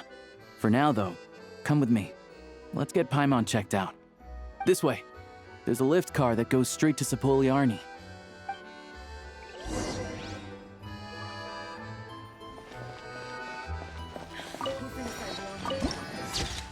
Look! Look! They have really funny-looking heads! And those ones are about the same height as Paimon! But it looks like they can't fly! Those would be Volkudlak and Domovoy. You'll also see the winged Vila and the snowborn Snegovic amongst others. No wonder! We'd heard that Snezhnaya used to be the realm of the Fae. Paimon can really see it now.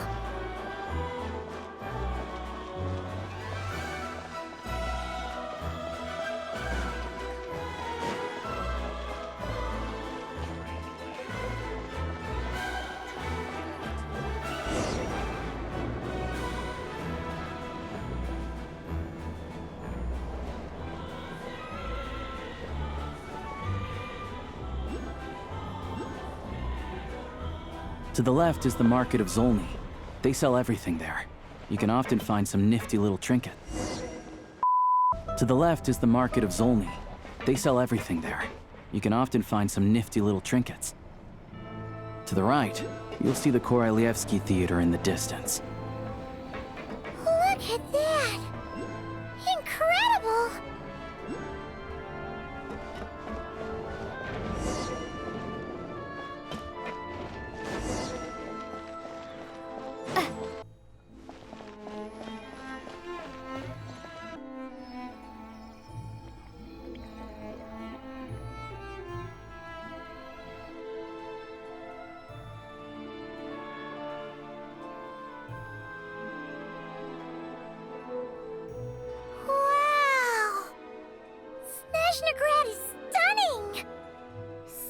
their own eyes makes all the trouble we went through to get here worth it.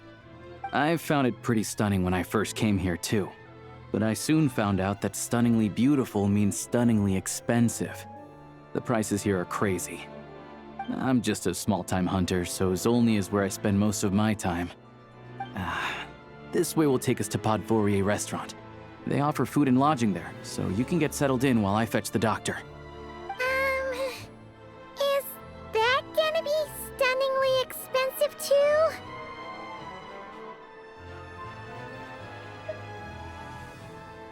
Yeah, I mean, there are places to stay in Zolny, but I highly doubt they'd meet your standards. Most of the stoves are out of crystal, the windows are drafty, and at night, four-legged roommates come out to play, sharpening their claws on the roof beams and floorboards. Yep, no way. Not a chance Paimon's staying anywhere like that. Maybe we can split the cost of the room between us? Paimon still has some savings left. Fine then. It's your treat. Paimon will save her money for buying a nice little cake. Don't worry, you'll get some too. I'm glad to see you've perked up. If you find yourselves in the mood for some sightseeing later, there's a few places around here worth seeing. This way leads to Zapoliarny Palace, which serves as the Tsaritsa's audience chamber and also her personal quarters. The adjacent block is kind of a city in its own right. That's Glupov, the headquarters of the Fatui. Inside, there's a munitions factory known as the Armory Palace, producing a constant supply of all kinds of equipment for the Fatui. A lot of important research happens there too. And over there is the Snezhnegrad Vecha, where all the big shots meet regularly to make policy decisions. These places are best admired from a distance. I'm sure I don't need to explain why. Yeah, they probably have super strict security. We're not looking for trouble right now. The downtown area is near the center of Zapoliarny. That's where you'll find the restaurants, bookstores, and gift shops. Another place of interest is the Northland Bank, which is over this way. Oh, and I'm sure you'll want to make contact with the Adventurers Guild at some point, right? That's right here. Ooh, speaking of adventuring, we use alchemy quite a lot. Do you know where we can find a crafting bench? No one practices alchemy at Snezhnegrad, I'm afraid. Apparently there's some historical reason for it. Oh, we'll just have to use the one on the train then. Kinda inconvenient. Wait, how come there's one on the train if that's Snezhnayan too? Yeah, I don't know. Not my area of expertise. Still, I wouldn't say the absence of alchemy makes life here any less convenient. Anyway... Finally, there's Zolny in that direction. It's mostly residential buildings and factories, but there's a few shops too. Worth a look around if you're interested. That's about it. You guys go ahead and get checked in while I track down my doctor friend. Sounds good. Thanks for all the recommendations. It'll be good to get out of the cold wind. Paimon's starting to feel another headache coming on. Podvorier restaurant is right this way.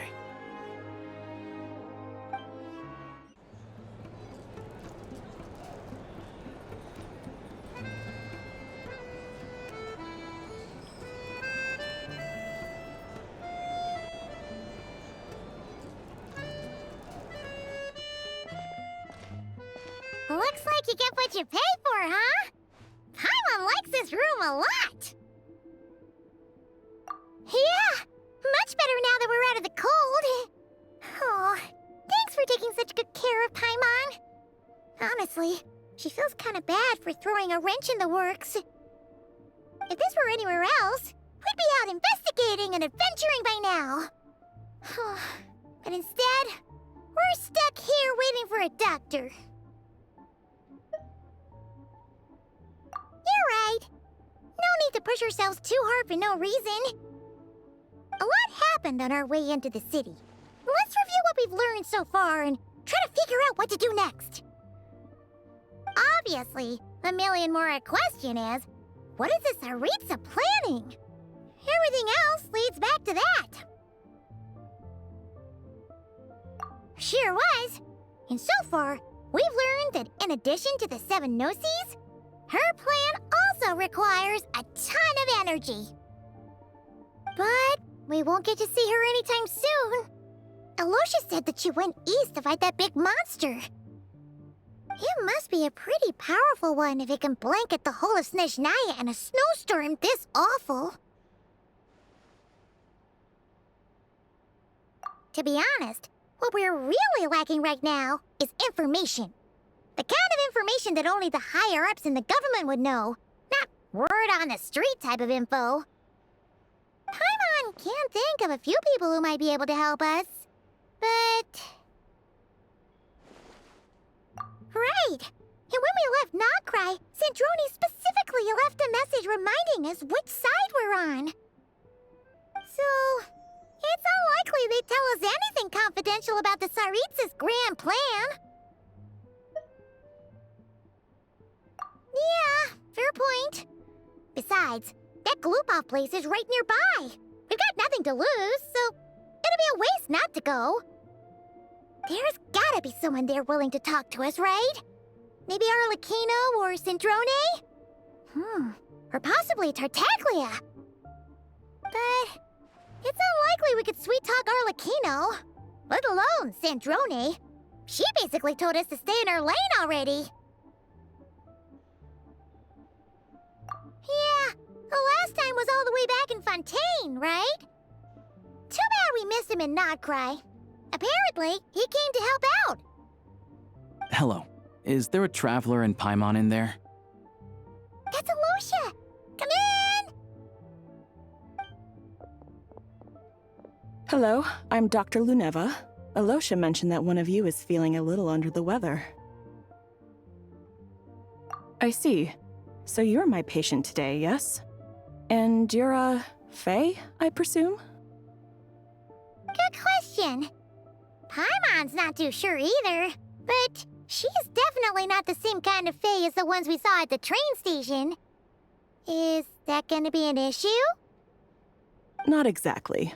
It's just, I'm used to treating human patients. Fae tend to be far more resilient than even the healthiest and most long-lived of humans. But don't worry, I do have some experience treating Fae. I've even diagnosed plenty of cats and dogs in my time. Safe to say, I have a fairly eclectic range of expertise. It'll be fine.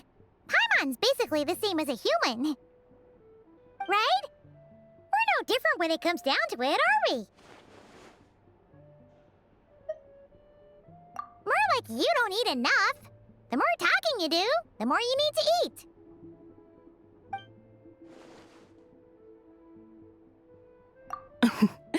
Now, please take a seat.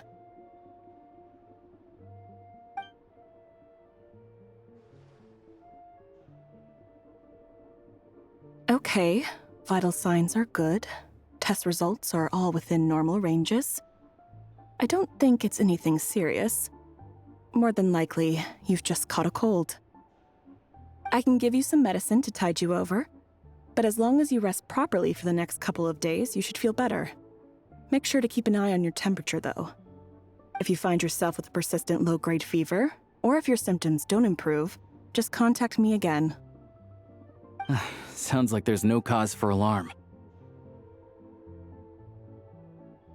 Thank you, Doctor. You're very welcome. Just doing my job. I'll leave you in peace now. Time to visit my next patients. Take care. You heard the doctor. Best you rest up here for a couple days. No sightseeing for the time being. All right, then. Guess we've got no choice. Let's just treat it as a short vacation. I have to get back to it. If you need anything else from the doctor or me, go to the Hunter Trade Station in Zolny. The boss there knows how to reach me. Hey, no big deal. You saved my life in the Shadow Realm. This is the least I could do.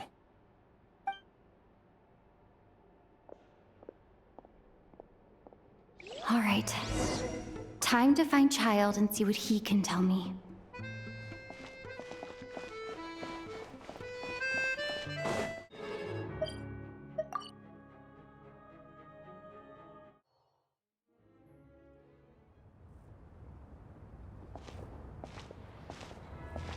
Hold on. Please display your invitation letter or permit. Glupov does not accept meeting requests without a prior appointment. You'll have to apply per the advertised booking process and wait until your invitation letter is issued. Might I ask who you're hoping to visit? Another one who thinks the rules don't apply to them. I don't understand why people think they can just talk their way in here. You don't just show up and land a meeting with the Harbinger. But I have to go through the motions for protocol's sake. Honestly, it's such a waste of time asking when I already know what the answer's gonna be. Wait a moment. I'll pass on your message. If Child is unavailable, you'll have to go through the proper procedure.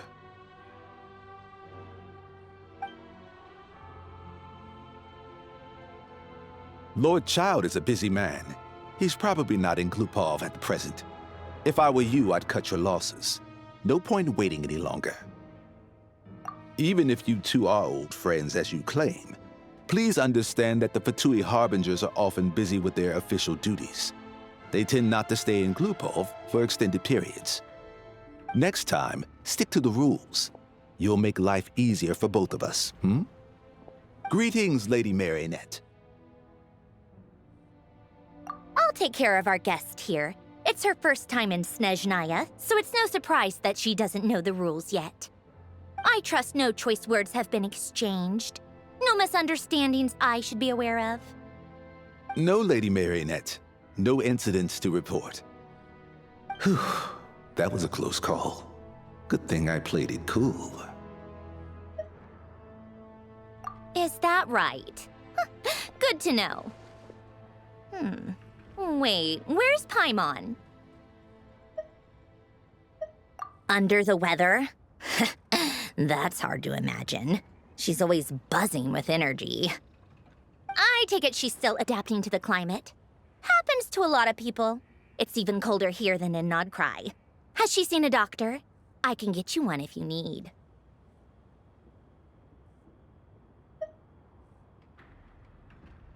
All right then.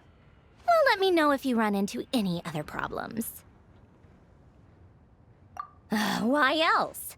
I was just about to sit down for some much-needed tea time when I heard that an old friend of Tartaglia's had shown up outside. No appointment, nothing.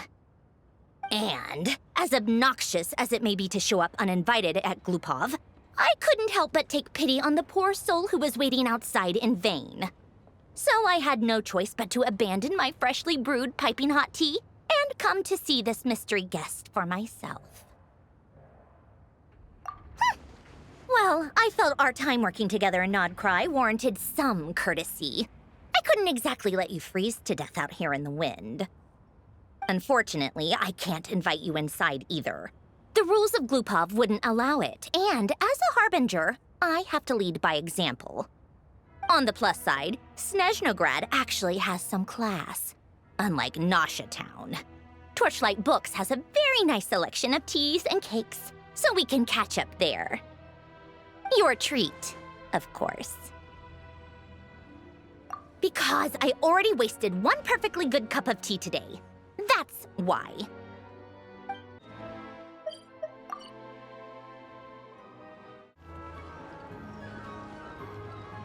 I've ordered for the both of us. No objections, I assume. I'm sure you trust my taste. Okay, let's get down to business. I'm guessing you don't actually have any urgent business with Tartaglia, per se. You just want information, right? Wanna take a guess? Of course you'd say that. You shouldn't underestimate Counselor Tartaglia, you know. That's right. I'm sure you've heard of the Snezhnograd Vecha by now. Well, he's busy preparing some paperwork for their next meeting. be discussing yet another extension to Project Stuja. It's basically all anyone cares about in Vetcha these days.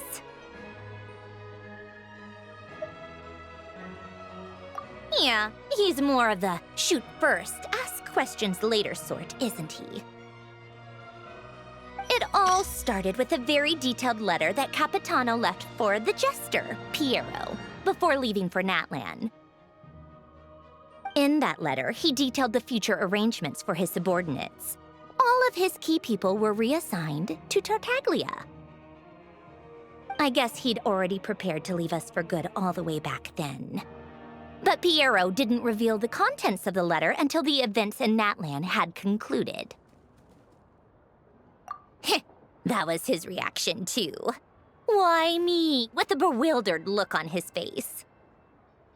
He'd always assumed Capitano looked down on him. He was a man who kept his thoughts to himself and barely spoke to him the whole time they'd known each other. But he occasionally brought Tartaglia along to my tea parties back in the day. So to the rest of us, it was clear that Capitano had quite a lot of respect for his young comrade. By the rest of us, I mean my tea party regulars. Arlecchino, Rosaline, and... actually, not Columbina. She was probably oblivious to it. Anyway, then the Liues situation happened. Normally, it took a lot to get under Capitano's skin, but that time he was furious. It's not really my place to talk about it, though. You can ask Tartaglia about it sometime. Basically, Tartaglia probably had the wrong idea about Capitano all along, right up until Piero revealed the letter he'd left behind. Capitano believed that despite Tartaglia's immaturity, he showed great potential. Plus, he possessed a kind of purity rarely seen among members of the Fatui. Yeah, it's one of the few things that I'd agree those two have in common. But there's one other reason why Capitano chose Tartaglia to assume command of his troops. He knew that after he was gone, several of the others would swoop in on his army like vultures. With the ones who stood to benefit the most being the rooster Pulcinella and Regrator Pantalone. Once they divided Capitano's troops between them, they'd be more powerful than ever. No one would be able to stop them. So, you can see why Capitano chose to hand that letter to Piero, right? Exactly. Piero also needed to back a Harbinger as soon as possible. And, all things considered, Tartaglia was the best choice. Even though Tartaglia has had the support of Northland Bank for a long time, he and Pantalone are ultimately not cut from the same cloth. I'd say Capitano made a good judgment call. Anyone else caught in this situation would probably feel like they'd been hung out to dry. His best course of action will be to distance himself from any shady business, while still maintaining friendly relations with Pantalone, but seeking Pulcinella's support at the same time. What's the point in having a tea party if you don't spill a little tea? Besides, none of this is confidential anyway. Ask any journalist out there. They'll give you all the lurid details. You'll see it firsthand if you ever sit in on a session of the Snezhnograd Vetcha. All the factional strife, whether open or unspoken, it plays out for all to see in that one little room. Having a voice in the Vetcha is the only way to steer policies in your favor. So, every person in that room represents a particular interest group. Pantalone, for instance, represents the financial sector, and Tartaglia represents the Fatui soldiers. Personally, I have no interest in political jousting, but since I have a number of engineers and researchers under my command, I have to make their voices heard. Then there's Pulcinella, the linchpin of the Vetcha. He represents politics itself. Everything involves him, so nothing can bypass him. Any issue that comes up, he knows how to mediate. That's what the Tsaritsa values most about him.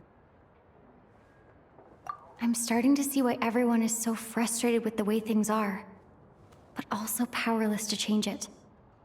A complex web of interests connects all parties involved. And the Tsaritsa sitting at the top adds another layer of complexity. It must be nearly impossible to come up with a perfect solution. All right, I'm done carrying this conversation. Time for you to answer a question of mine. You must have known that you can get the info you needed from me. So why was Tartaglia the first person you asked to see and not me? Huh? Jealous? As if. Wait. Oh, I think I know what it is.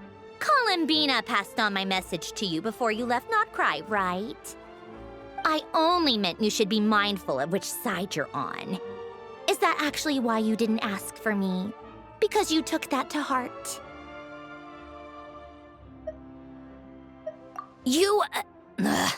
Fair enough. It's not your fault. I blame all these politicians I've been hanging around with lately. Always beating about the bush when they talk. I guess it must have rubbed off on me. Anyway, just ask for my help next time, okay? Little things like this are no problem. Lady Marionette. What now? Can't you see I'm on my break? Whatever it is, just leave it on my desk. I'll look at it later. Sorry to disturb you during your break, ma'am, but I'm afraid it's an emergency. Isn't it always? I've told you before, fixing the tracks and transporting ice blocks does not constitute an emergency. The equipment in Svietlo-Lajdovka is in urgent need of maintenance. With how the weather's been recently, we suspect that the cause is a buildup of snow, exceeding the maximum weight limit. The supports on one of the machines broke and fell, awakening a dormant beast and leaving many of the ice miners trapped in a nearby ice cave. Luckily, Odette's team was nearby and launched a rescue operation, but we're still facing a severe manpower shortage for both the rescue and engineering teams. I guess that's it then. Our tea party will have to end here. I'm the only engineer you'll need. Do you actually want to come with, or are you just saying that? Nice of you to return the favor. I'll have a couple of people look after Paimon. They can let her know that you had to step out for a while. Given how urgent this is, I'm sure she'll understand. And honestly, I'd rather have your help than anyone else's. Between your skills and experience, you'd be reliable help. Then let's go. You, take 2 people to Podvorier restaurant. Find her room and watch it like a hawk until we get back. If anything happens to Paimon, you'll be answering to me. Yes, Lady Marionette.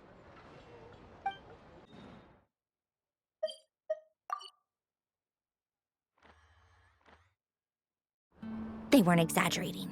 This is really dangerous. It's a good thing only one of them broke. From what I've been told, most of the trapped miners are over in that direction. Yeah, you do that while I check the rest of the equipment. I'll evacuate the people around here as I go. Meet me back here as soon as you're done.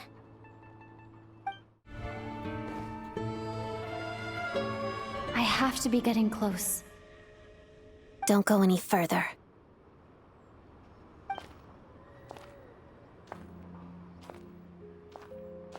It's too dangerous here. There's a highly aggressive monster on the prowl. You need to leave, now. Ah, I see. You're the backup from Snezhnograd. Well, I'm Odette. Good to meet you. Ah, so this is Odette. She was the first member of the Fatui on the scene. There are 5 people trapped in the cave. Monster type is unknown, and so is its location. Let's go. Every second counts.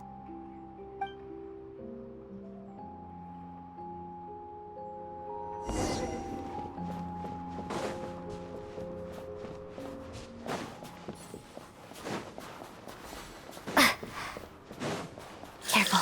Something's moving.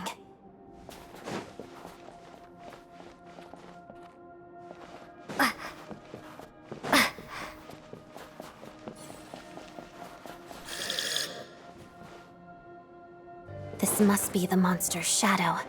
Looks like a tough opponent. Harida.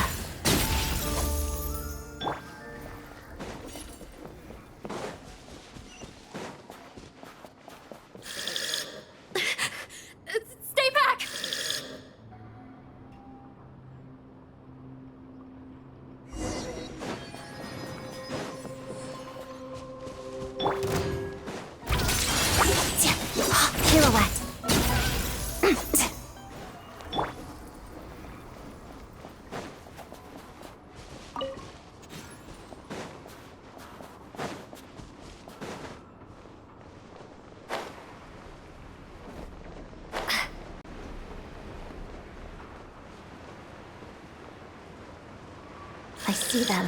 They're right behind the monster. The monster seems very agitated. It could attack at any moment. Let's make the first move.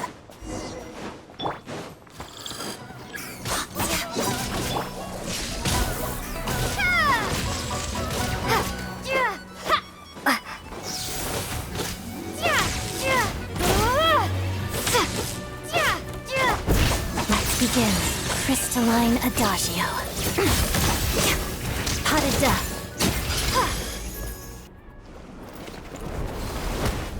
Oh, thank you for saving us. We'd have been monster fodder otherwise. Thank you. Thank you. You're welcome. You should be safe now. Follow this route out. She and I will stay behind to watch the rear. Thank you. Come on, let's go. This way.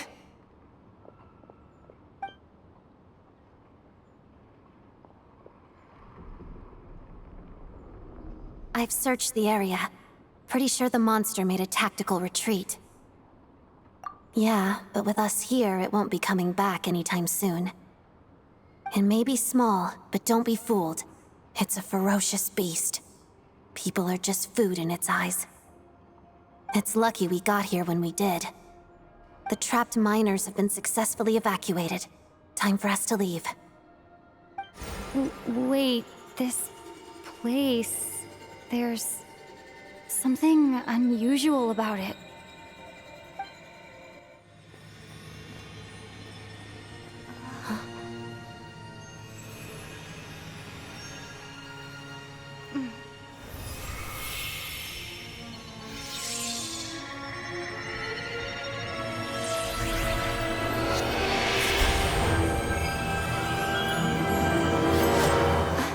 What is that?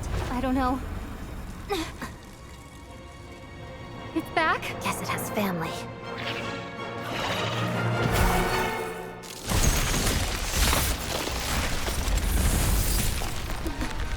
This way. Run!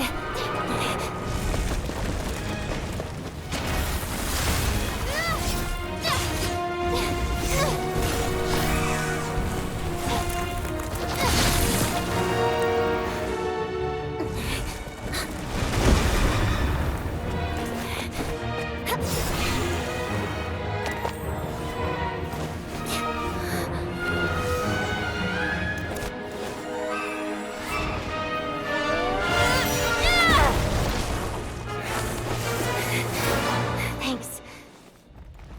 Let's get out of here.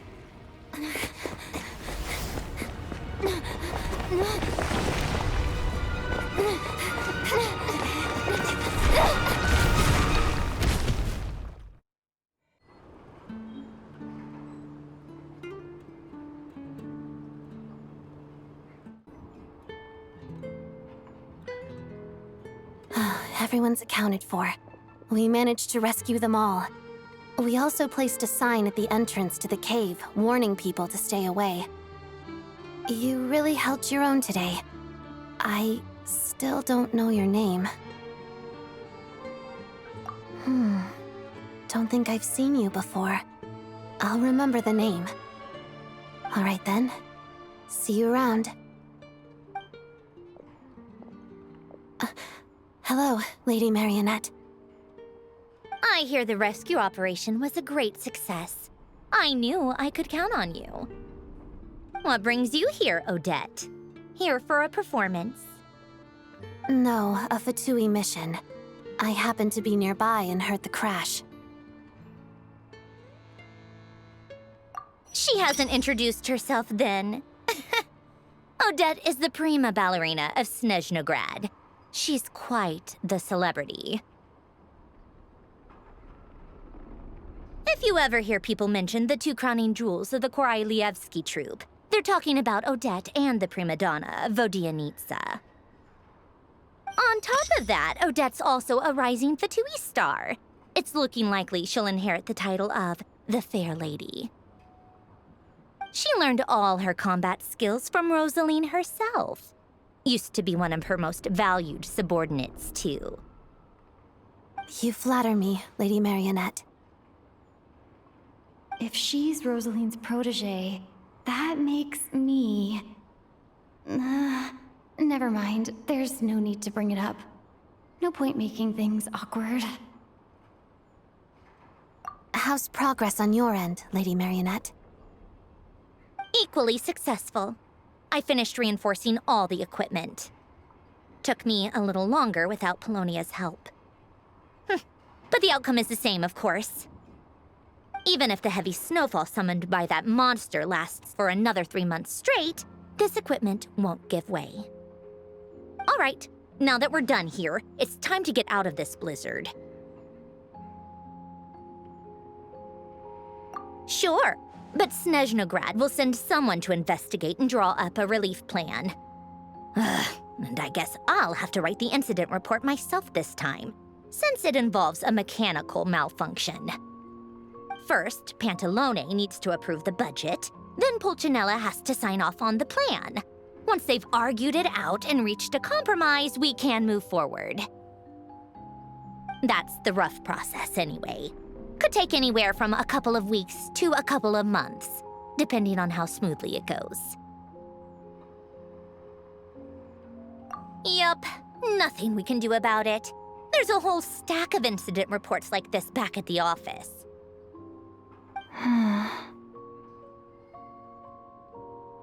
The snow has eased a little for now, but there's no telling when that will change with that monster still at large.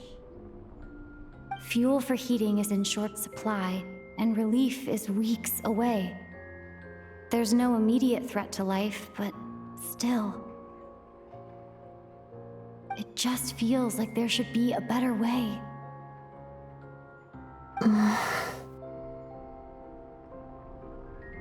Hey, quit daydreaming.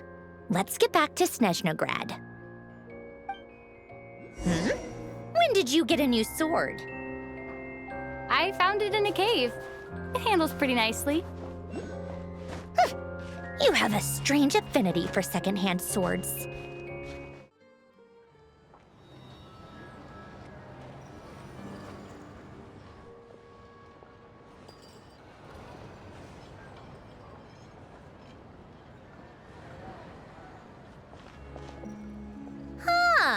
Well, if it isn't Counselor Tartaglia, Mr. Big Shot himself. Go easy on me, all right? I'm still recovering from the interrogation the real Big Shots put me through. Hey, comrade, it's been too long. I heard you came looking for me earlier. Nicest surprise I've had in a while. Good to see you too, Odette. I'm guessing you guys just got back from Sviatlo Lajdovka. How'd it go? Crisis averted? It went fine. How about you?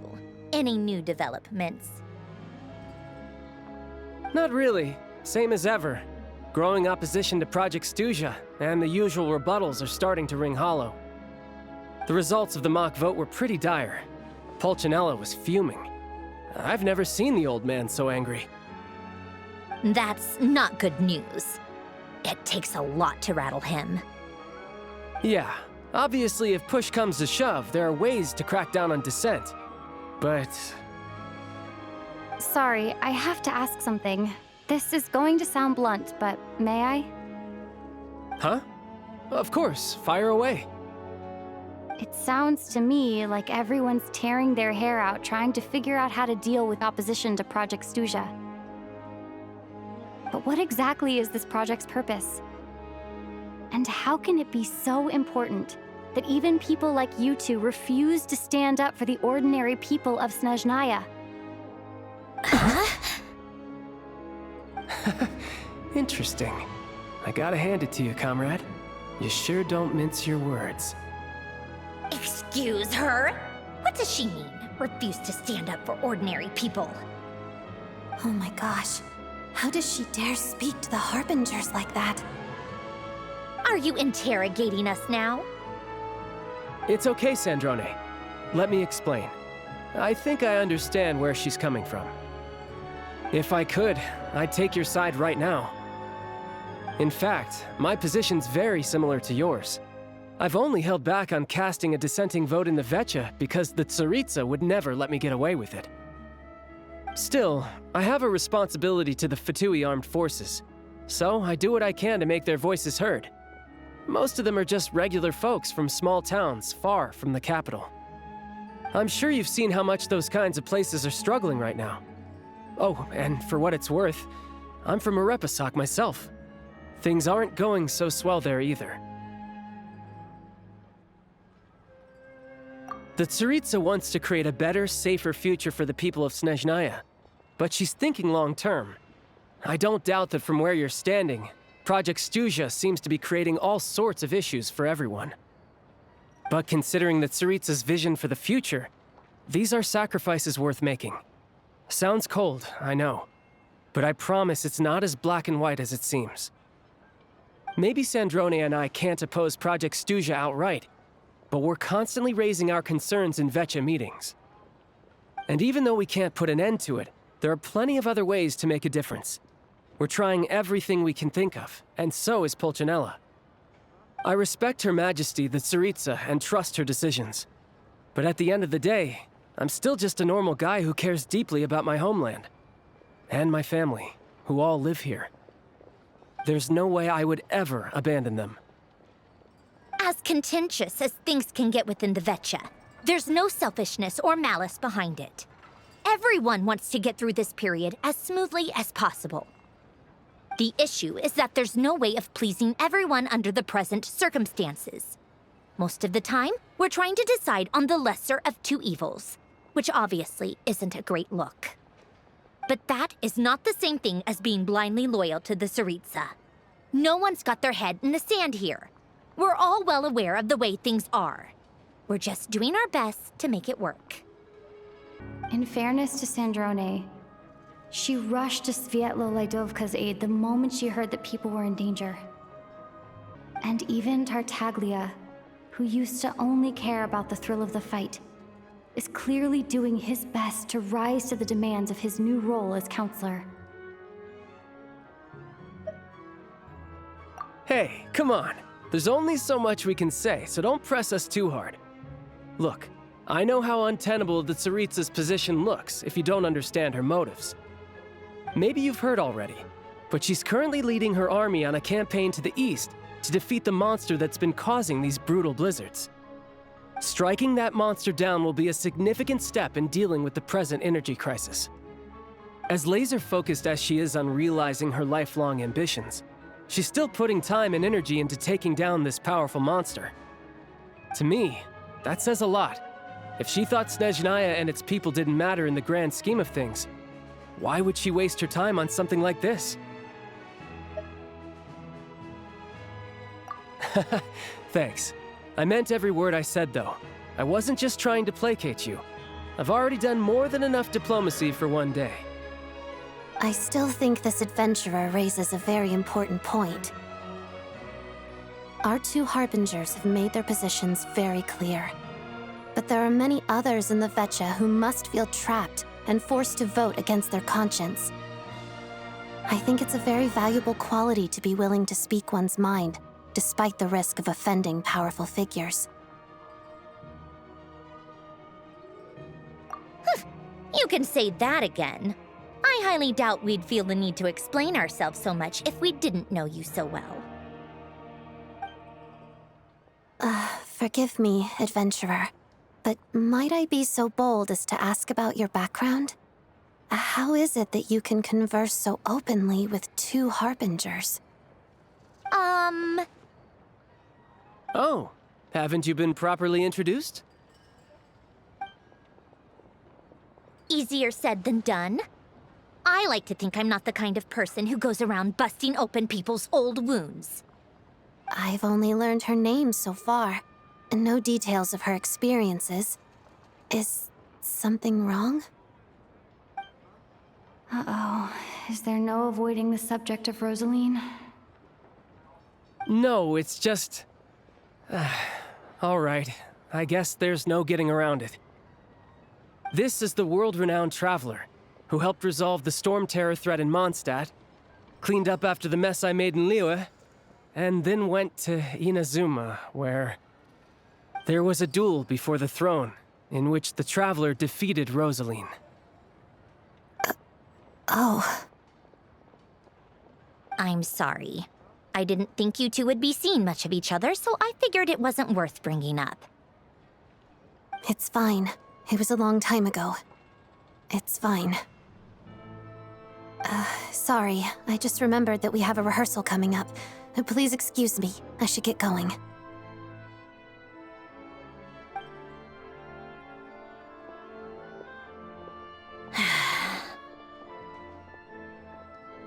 I've mentioned this to you before, remember? She was Rosaline's most valued subordinate. But they didn't actually get along. Not that Rosaline was really the type of person to make friends, but death has a way of resolving a lot of conflicts. Don't let it weigh on you. Like she said, it was a long time ago. It's in the past now. Odette has a very different personality from Rosaline. Give her some time. I'm sure she'll work through it. Oh, by the way, where's Paimon? It's not like her to hide away. She hasn't been feeling well, so she's resting at Podvorier Restaurant. I got a couple of my people to look after her while we were gone. Oh, right. Sorry to hear that. Poor thing. Reminds me of when Tonya was little. She really felt the cold back then. Used to get ill all the time.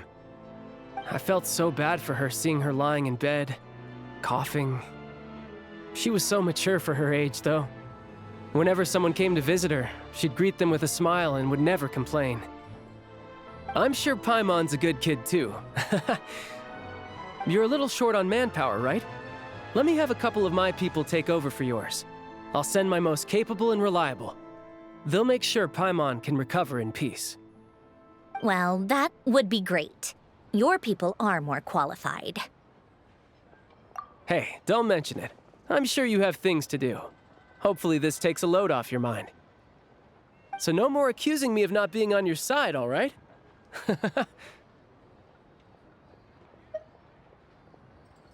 Already?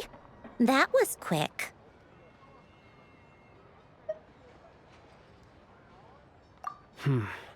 I'm afraid I can't help you there. Our director's recent movements are confidential. Even we're not in the loop. If you hadn't told me, I never would have known he'd gone south. I assumed he'd been in Glupov this whole time. Well, I guess I'd better go sort out Paimon's security situation. I have some other work to catch up on at Glupov anyway. Me too. I have an incident report to write up. Let's leave it there for now.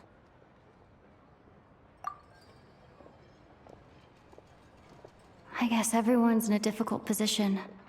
But Tartaglia's right. I have things to do. Things I want to do, and things I ought to do. To start with, I should go ask Alosha if he knows of any way to help Svietla Ledovka.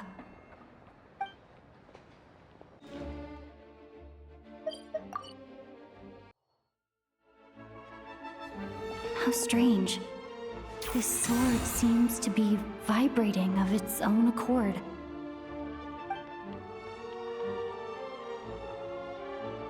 It's a very faint vibration, but it's getting stronger as I get closer to the Statue of the Seven. Does this sword have some connection to the statue? But all it does is vibrate, even when I touch it. That place I got this sword from was definitely out of the ordinary. Maybe I should try channeling the power of cryo?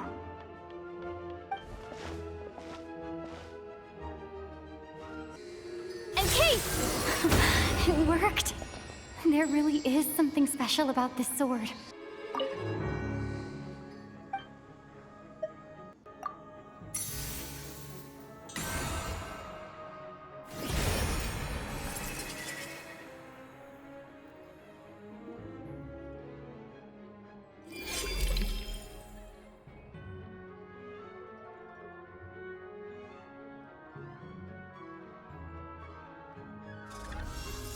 I don't really understand what just happened, but I'm pretty sure this sword just got a little more powerful.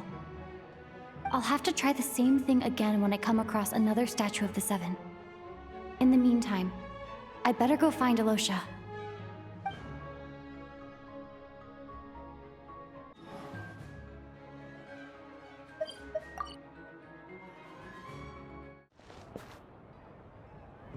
Hello there. How can I help? Ah, sure thing. Give me a second, I'll go fetch them for you.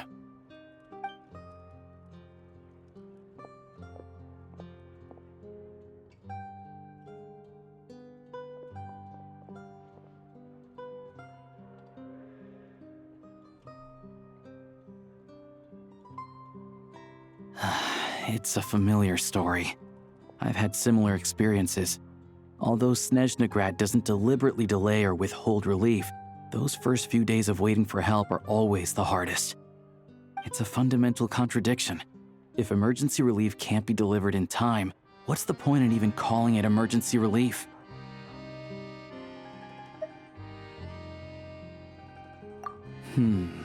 Not necessarily. I think there's a good chance that Kresnik Crystal from Stratomoros will start flowing into the market. When we resolve Stratomoros' energy issue, it's like we open the floodgates. A huge backlog of Crystal is now available to the townspeople. There's no way they can use it up at once. A lot of them will probably stockpile it and slowly work their way through. Probably a good idea, since energy prices are only going to keep rising. But there will always be people who urgently need Mora. Exactly. At the current prices, selling Crystal is an easy way for an ordinary person to make a fortune. Hey boss, how much do I have left in my account?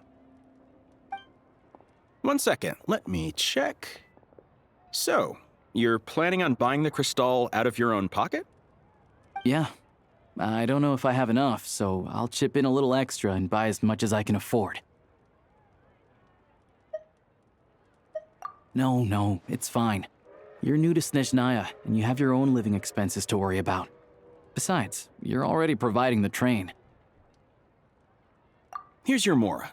See what you can find at the market, but I doubt there'll be much Crystal left. Yeah, well, can't hurt to take a look. Let's see. Huh?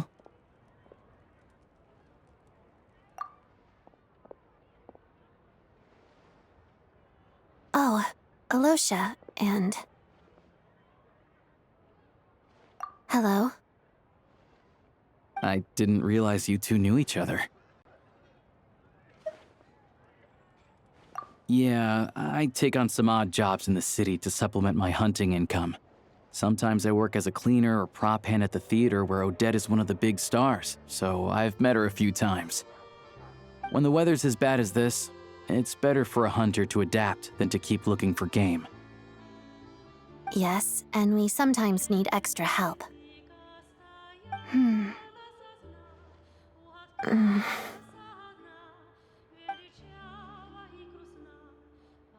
Wait, why is the atmosphere so awkward?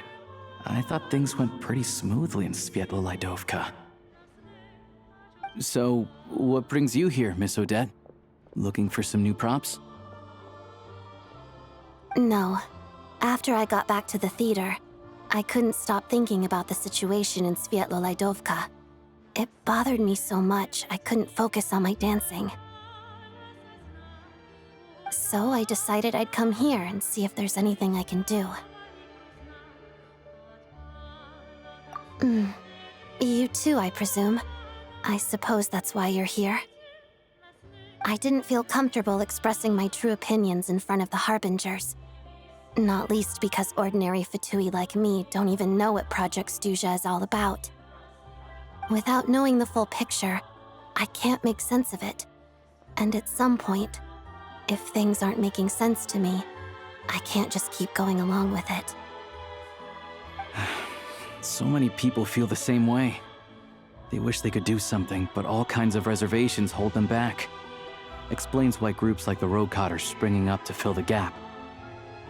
Yes. Well, that's one option. But there are risks to consider with organizations like that. The Fatui does not encourage their activities. Right, because things can get out of hand, and it's hard to hold the right people accountable when they do. I've heard about a few cases like that.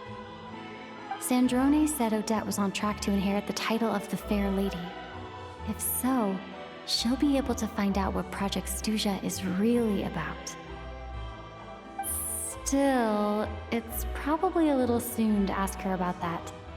There may be more to the story. What's on your mind? I think we can both agree that no matter which side you're on, it can't stop you from doing the right thing. Where there's a will, there's a way. I know what Rosaline did while she was abroad. You made the right decision, so no hard feelings. So, what's your plan? Oh, we were gonna buy some Crystal. I heard there's some on the market right now. Funny.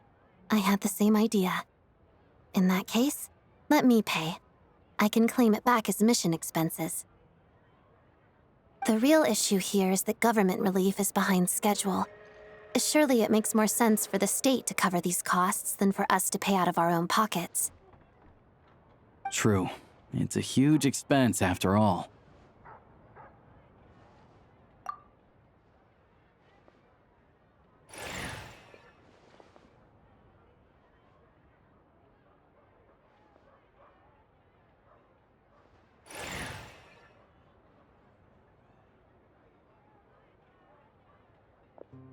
Let me see. I'll take it all, please. And I'll be needing a receipt. Right.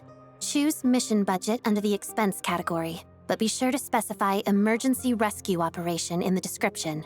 Otherwise, the normal reimbursement limit will apply. Let's book this train. Regulations say that if we need to transport Kresnik Crystal during Project Stuja, extra carriages can be added 1 hour before departure.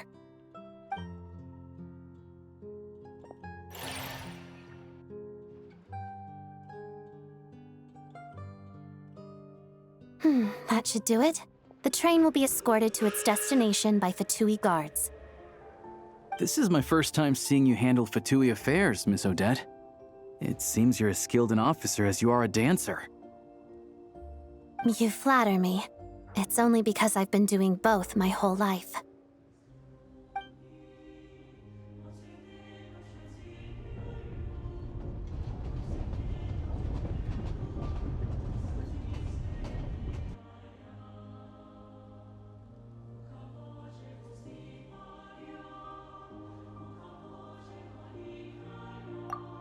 Anyway, I bet you've been non-stop today, am I right? Any idea how Paimon's doing? What's wrong? Who's Paimon? Her travel buddy. Hasn't been feeling well. She caught a cold right after they got to Snezhnaya. Sounds like she's important to you. I can't believe you've been dealing with this on top of everything you've been doing to help the people of Snezhnaya. I've got nothing going on right now, so I'll join you. I want to see how she's doing. May I come too? I have some candy that someone gave me back in Svietlolaidovka. Plus, I know a little bit about relieving cold symptoms. All right then, let's go.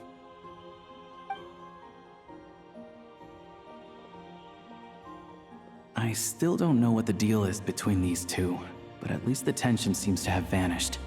A good sign, hopefully.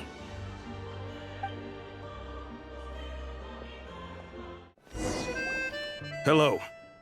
Sorry, but there's a sick person recovering in this room. Can I help you? What happened? Oh, please, excuse me. Are you the Traveler? Could I take a quick look at your Adventurer Handbook? Master Child said I should verify your identity.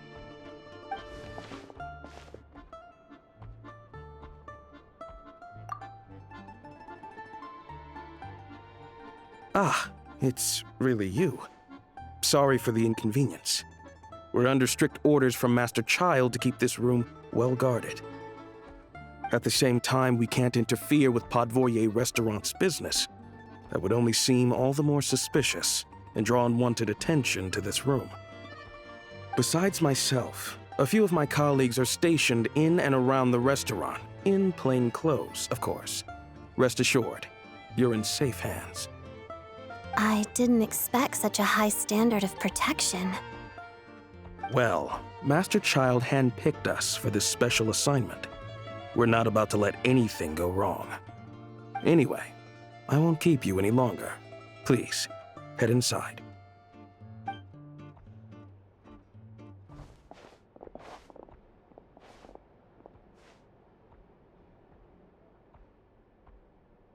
Traveler! Alicia, you're back!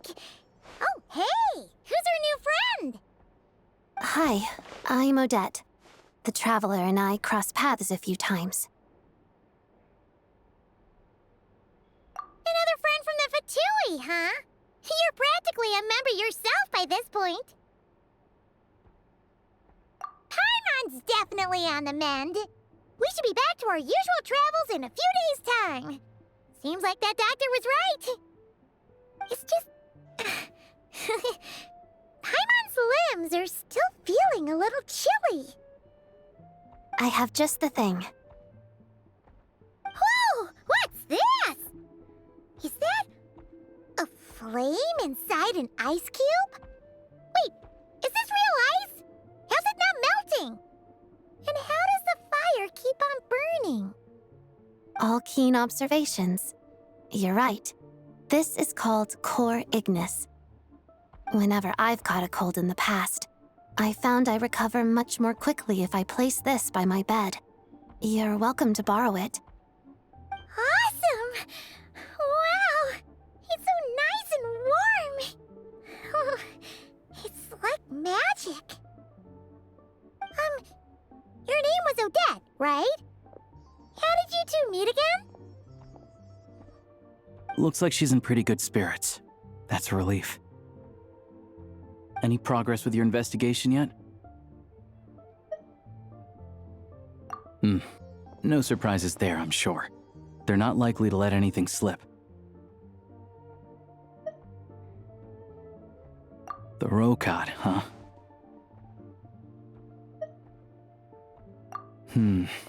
Let me think. Members of the Rokot keep their true identities hidden, but I think there might be someone I can introduce you to. Leave it with me. Meet me at the Korolyevsky troop tomorrow, and I'll tell you how it goes. Would anyone like a drink? I'm gonna head to the bar. Paimon will have... maybe some hot milk? Yeah. Paimon's in the mood for something warm. Enough with the secret chat, you two.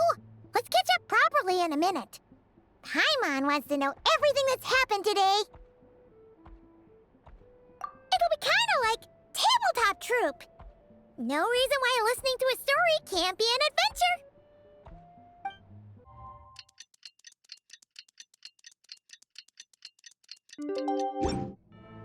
Ah, you made it. I've got some tickets, and I managed to set something up with the Rokot. It'll have to wait until after the show, though. Happy to stay and watch? I doubt you've seen the Korolyevsky troupe on stage before. Pleasure. Here, this is the way in.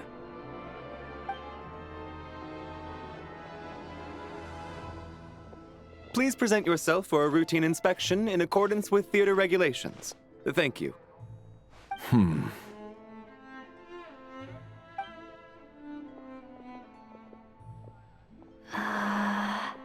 Is that guy with the Fatui? Looks like he's waiting for something. Okay, all done. Thank you for your cooperation. Please proceed through to the theater.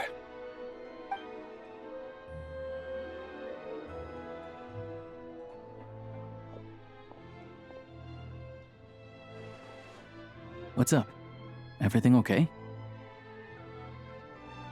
Snezhnaya's business and political leaders are always passing through here, so it makes sense that security's tight. Still, it's a little unusual to see the Fatui's Armory Palace guard here. You saw him, right? The guy right at the back. Strong, silent type. His name's Valeri. He's part of the Special Assignments Battalion.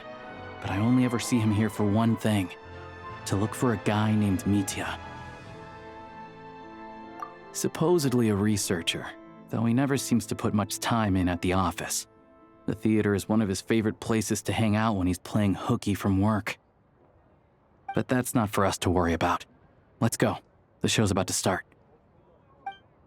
What do you think? Pretty impressive, huh?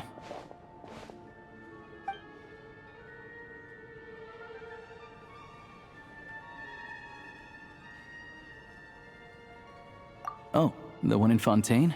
I hear it's iconic. Never seen it for myself, though. Here we are, just in time. Sorry, coming through.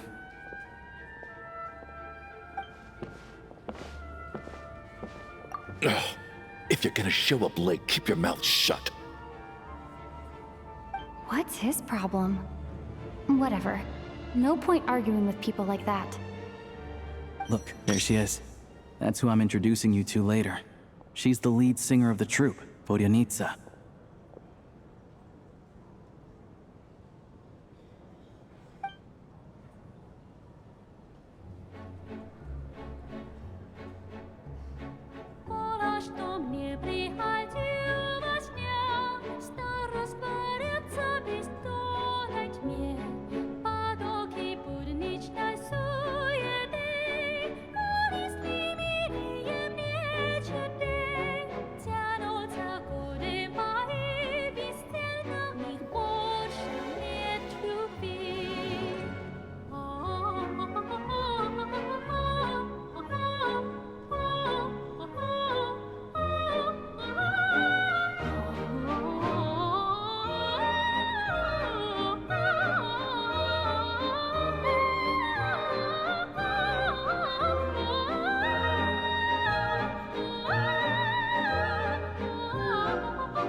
This leads directly to the green room.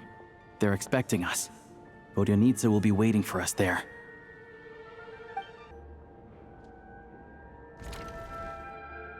Hey there. Excuse me. Ugh! Can you believe it? I am so mad right now. Come in. Oh, it's you two. Huh? You know each other? Oh, wait. Is this who you were telling me about? The one you met yesterday and couldn't stop thinking about? I never said that. Yes, you did. Why are you denying it? It was right before I went on that rant about the moody factory owner. Oh, I remember it so clearly. Might I ask what brings you two here? Oh, I just brought her here to see the show. And when it finished, she was full of praise for Vodyanitsa's performance. So I thought I'd try my luck, see if we could get the chance to chat for a bit. Maybe get an autograph? You work here. You of all people ought to know that's against the rules. It's not what the green room is there for. Oh, what's the big deal? Come on, don't be shy. I can give you an autograph. You can take a picture too if you want. Do as you please. I finished all my shows for the day. I'll leave you to chat.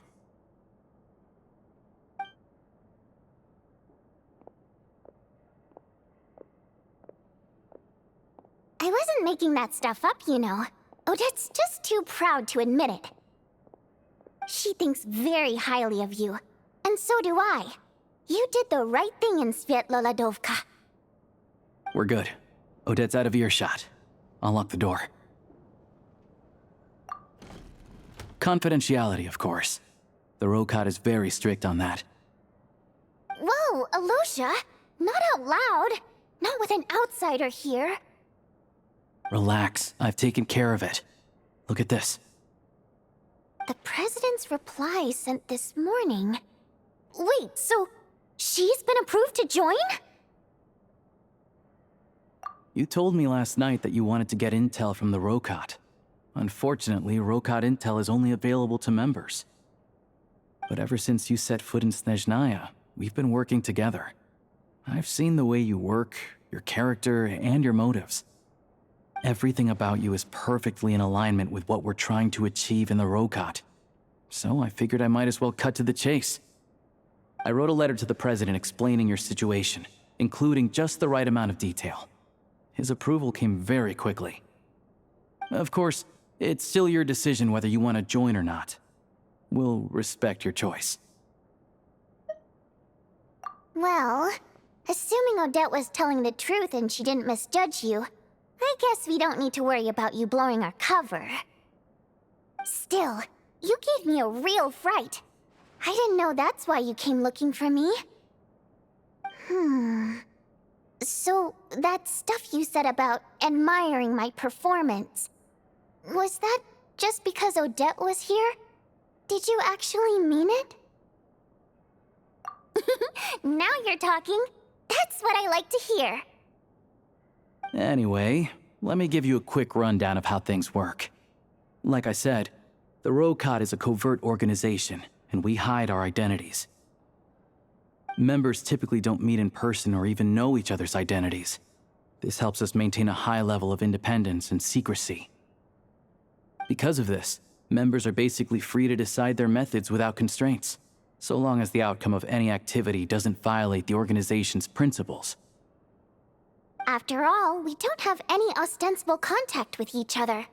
This way, if anything goes wrong, no one else will be implicated. Beyond the freedom to choose how you operate, it's also your choice whether to act at all. We have plenty of members who have yet to take any action. In short, joining the Rokot in and of itself won't place any restrictions on your activity in Snezhnaya. There's a code of conduct you can read if it interests you. But basically, as long as you don't plan on using your anonymity to go around doing evil, you'll be fine. I tried reading it 5 or 6 times. Never made it all the way through. Even the most lackluster script makes for more interesting reading. Great. Then I'll go grab an official application form. Be right back.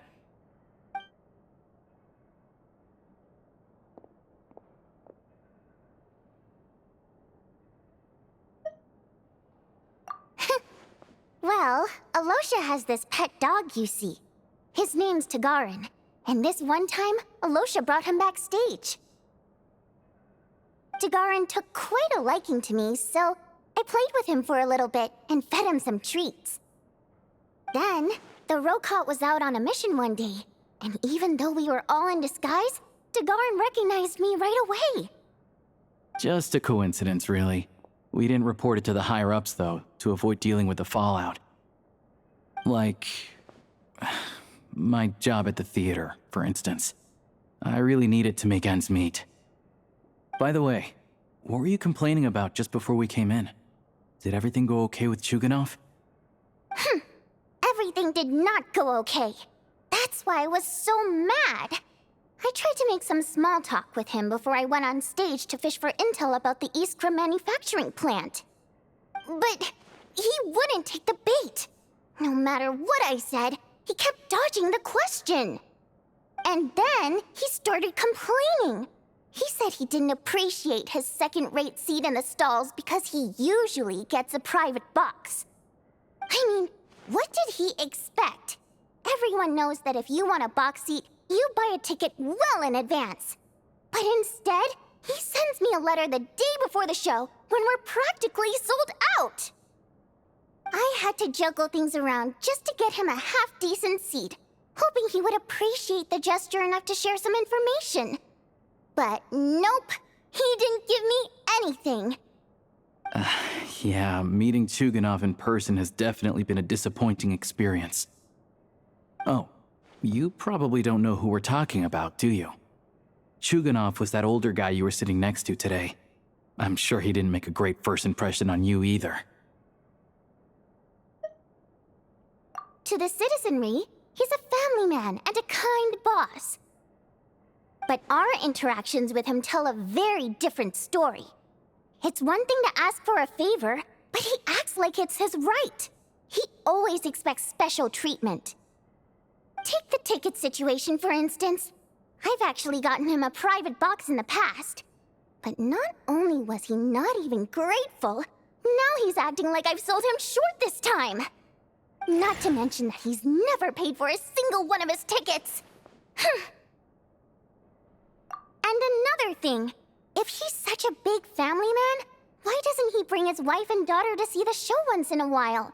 I've never seen them here, not even once. Calm down, Vodyanitsa. If you won't do it the easy way, we'll have to try the hard way. But first things first, here's your application form. Go ahead and fill it out.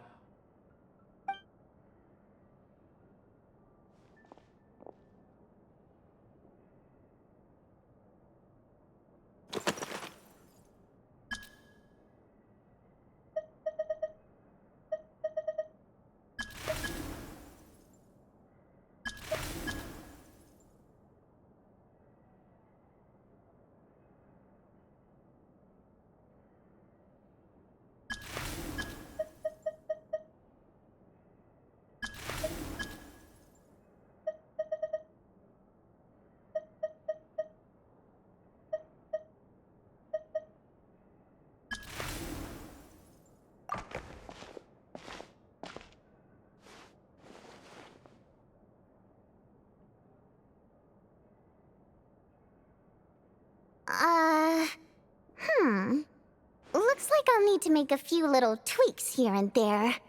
But other than that, you're good to go. We'll hold on to this for you. Alright, now that we're officially Rokot comrades, I can tell you.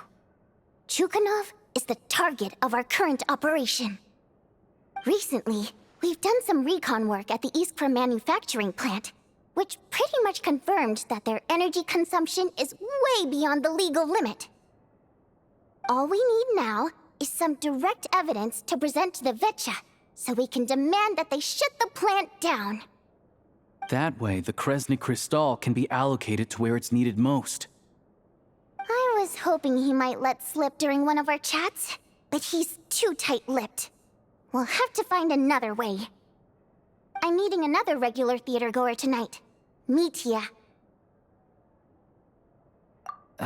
But Valeri's here too, and he's probably looking for Mitya, so he may end up being a no-show. Don't you worry. He must know how to dodge Valeri, or he wouldn't be showing up on time for every performance.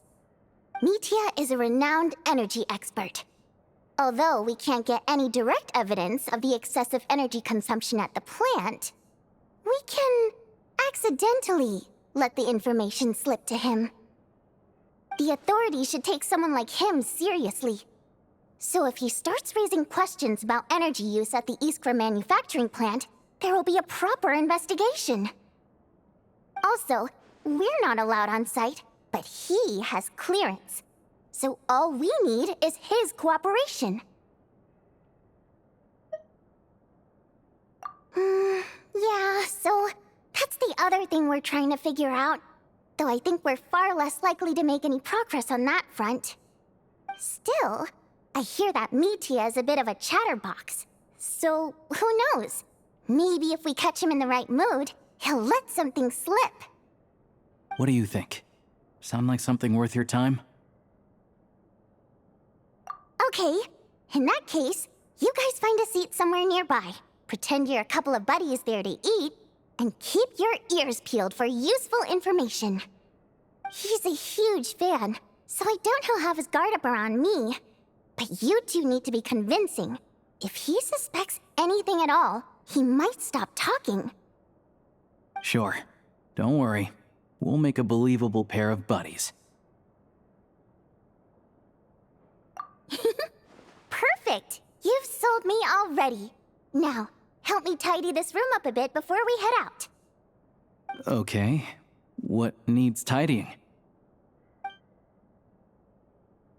Everything!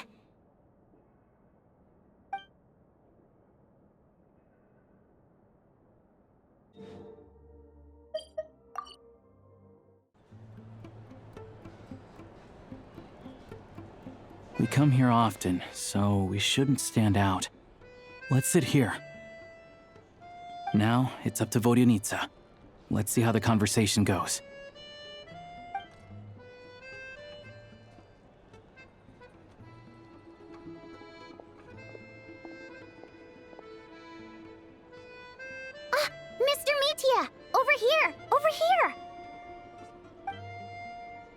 Oh, sorry. I got a little held up on my way here. Now we have even less time than we planned. Go ahead and order some snacks and drinks. Whatever you like.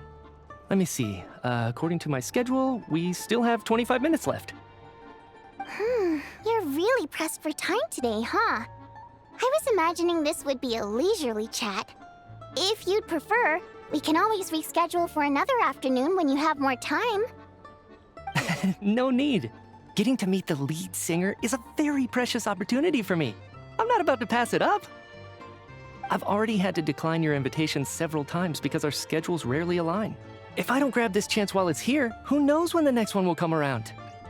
Well, it's very kind of you to make time just for me. I'm not too sure, to be honest. But Snezhnaya's full of weird and wonderful things like that, so people tend not to bat an eye. I'm sure the same will go for the Eye of Grey and Paimon. The reason I invited you out for tea and a chat today was to get some feedback from a true fan of the theater. Well, I genuinely have nothing bad to say. No matter how many times I hear you sing, it never gets old. It always seems fresh and new somehow. Maybe it's because the more times I listen, the more details I notice. Or maybe you simply improve with every performance, delivering it better each time. Thank you! I'm delighted to hear that! Could you give me any specific examples? Oh, yeah. The piece you sang today, for example. Beneath the Frozen River? Hey, what's with you? I'm just praising a good performance. I always used to find that such a bleak and lonely song. But the more you listen, the more you realize that it's not as cold and nihilistic as it appears. When you really dig down into it, there's a certain level where you're surprised by the emergence of hope. Wow, I'm impressed. I didn't expect you to pick up on that. Actually, I only tried out that angle after talking with a composer. Still, Beneath the Frozen River wasn't on today's program. Oh, really? But it's a classic. You sing it every time. Almost every time. Oh, well then. Let me say a few words about that other all-time classic, Flying in the Wind from the Mountain Sparrow. I didn't sing that one today either. My voice wasn't quite up to it, so I switched it out at the last minute. Oh, but, Sorry, Mr. Mitya, but you were at the theater today, yes? Of course I was. Remember? I said hello to all the troupe members before the show started. You, Odette, and the others. So what did Odette sing today? Elegy of the Snow-Winged Goose, of course. Correct. I see. I see. You find my singing boring, don't you? That's why you don't remember a single song. Looks like I'll need to cut a few from the program next time. No, that's not it. I swear. All right. I'll be straight with you. I'm sorry. My mind was wandering as you took the stage today. I enjoy watching your shows because the exquisite performances stimulate the mind. It always sparks some inspiration for my research. So, whenever I get stuck at work, I come to the theater for a change of pace. Odette's dance during the Elegy of the Snow-Winged Goose today was simply incredible. It got me wondering what she's been going through recently. That look of sheer defiance in the face of utter tragedy? It was so inspiring. I started scribbling in my notebook right away. Not that I made a ton of progress in the grand scheme of things, but I still think it was productive. By the time I snapped out of it, the entire show had finished. So what you're saying is, you didn't listen to my singing at all? Unfortunately not. I'm sorry. I don't know which is more disrespectful. The fact that I don't always come for the show itself, or the fact that I missed your performance. Seems like things are getting a little awkward. Mitya just stepped into a conversational minefield. If there's one thing Vodyanitsa doesn't like, it's people who show disrespect for her performance. This meeting was so hard to set up. Don't tell me it's already falling apart. It's fine. I suppose this is affirming in its own way. At least, it shows that our performance really touches people's hearts, right? Don't let it bother you. It certainly doesn't bother me.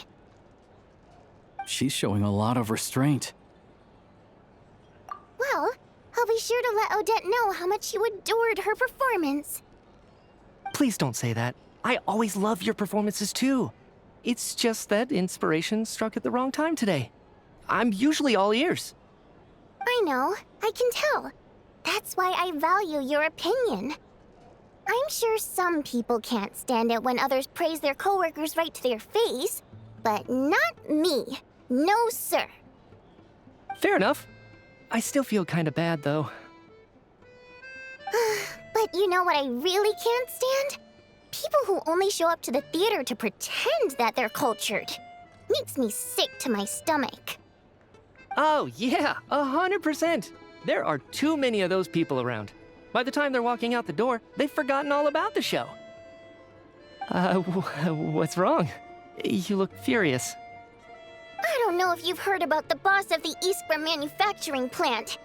He isn't even a theater investor, but he always demands the same privileges as actual investors.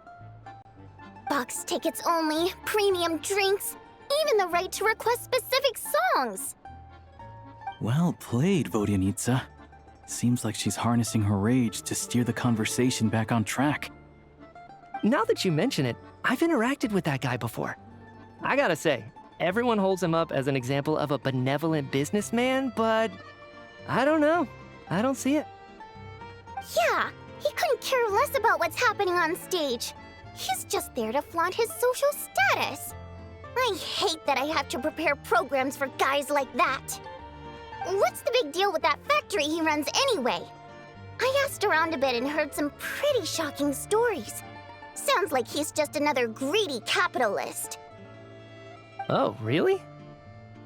Yep, the things people are saying are pretty damning. Low wages, insanely long working hours, equipment running around the clock. And as if that's not bad enough, he also strictly forbids his employees from giving any kind of interview. Project Stuja has now been extended so many times, we're at the point where crystal rations for the common folk are barely enough to survive on. Yet he even wants to get his greedy hands on them just to boost his own profits. If the rumors are true, he's in serious violation of the law. Interesting. So you've heard about it too? What? So it's really true? Who knows? I've only heard the same rumors you have. But there's no smoke without fire. The Rooster's been coming down on us hard lately, demanding that we track and trace every single batch of Crystal. My coworkers in the Department of Energy have been tearing their hair out over it. The Rooster? I didn't realize he cared that much. Yeah. Even though there are no restrictions on Crystal trading, the poor will wind up freezing to death if we let the rich buy as much as they want. That's clearly unfair. Looks like we'll need to arrange an investigation into the Iskra manufacturing plant as soon as possible. I never knew you kept up with current affairs beyond the theater, Miss Vodyanitsa. You really have a heart for the common person. Most Fae in your position have long been indifferent to the plight of humans. Well, those of us who choose to live in human cities are naturally going to pay attention to any significant upheaval. Isn't the Rooster a Fae himself? I'm just surprised to learn that even someone with as much experience as him is getting so stressed out over Project Stuja.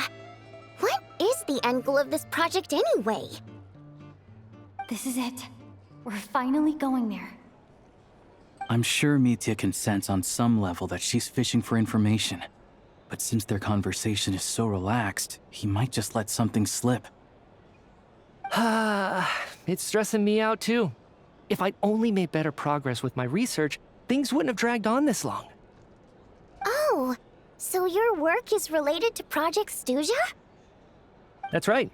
The Armory Palace needs a brand new energy source. Not the power of the Light Realm, and not elemental energy. Right now, the only thing that meets the requirements is the power contained within stellar linchpins. But harnessing that power is costly. Each step of the process requires enormous amounts of Kresnik crystal, from extraction to quantification to attempts at conversion. Progress has been painfully slow, and the team is getting burned out as time goes by. Sometimes, I see people staring into space as if in a trance. Could it be that this new energy source has side effects? No, it doesn't affect us, because the energy is used for... Okay, I got it. Stop choking me. Sorry, I can't talk about that. I think we're all just exhausted. We've been working ourselves to the bone for so long with so little progress to show for it. It's no wonder people are struggling to stay motivated. Seems like I owe you an apology. I shouldn't have gotten so mad at you for not paying attention during the show. Don't worry about it. I count myself lucky, to be honest. I don't envy the people who work closely with the Tsaritsa herself. I'd much rather be in my current position. At least I don't have to shoulder any major responsibilities. So they're trying to develop a completely new kind of energy. Yeah, censored by a scarf. Who would have thought? Oh, dear. It looks like my time is up. I'm afraid I have to leave. I'm so sorry. We ended up barely talking about the theater. That's okay. It was a pleasure chatting with you, really. Let's make up for it next time. Yeah, hopefully once the work pressure eases up a little, I'll be able to focus more on the performance, and then we'll have more to discuss. We touched on some confidential issues today. I'd be grateful if you could keep it between us.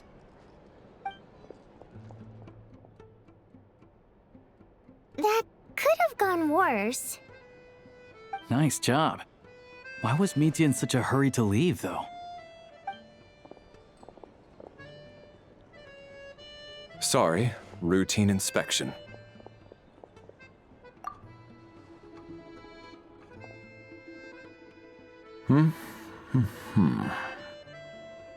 Okay, let's go.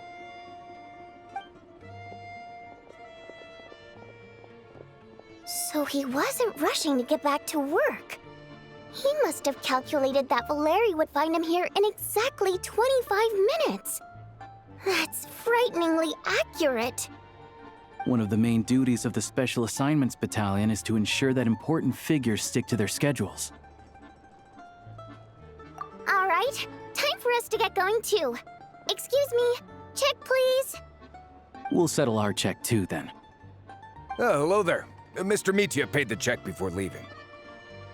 He also asked me to pass on a message. He said it was an honor to share his tea break with Miss Vodyanitsa and her two friends. Wait. So he knew we were here all along? This raises a lot of questions. Did he deliberately mention the new energy source so that we'd overhear it? Maybe his work isn't confidential after all. Maybe the key here is the purpose of this new energy. I guess that's the next thing to look into.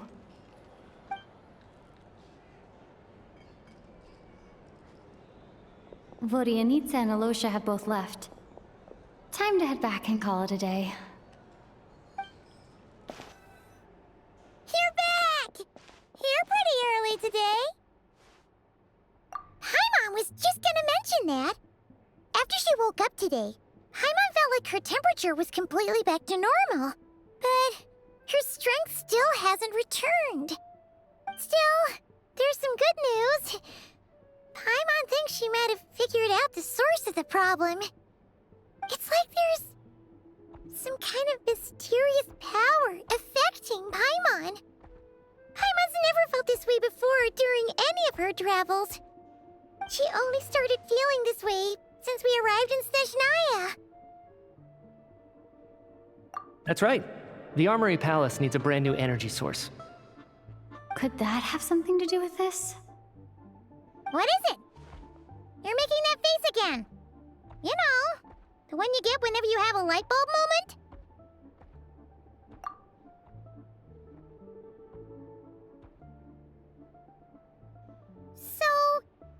trying to develop a new energy source here? And you think that might be why Paimon's feeling unwell? Well, Media denied that the energy they're researching has any side effects. Although, he did say that people working on the project have been having issues with their concentration and short-term memory. And even so, those are completely different symptoms from Paimon's. It's pretty faint, so it's kind of hard to tell. But if anything, it seems like it's coming from roughly the same direction as the Armory Palace. Sure, Paimon's with you there. But how, though? The Rokat only has a limited amount of intel. Oh, great point! They argue about Project Stuja every day. If we could sit in on one of their sessions, we might pick up some new leads. Good idea! Oh yeah, while you were out, Paimon tried all the yummiest looking desserts in the Potpourri restaurant. This one seemed right up your alley. So, Paimon saved some for you. Come try it once you finish writing your letter.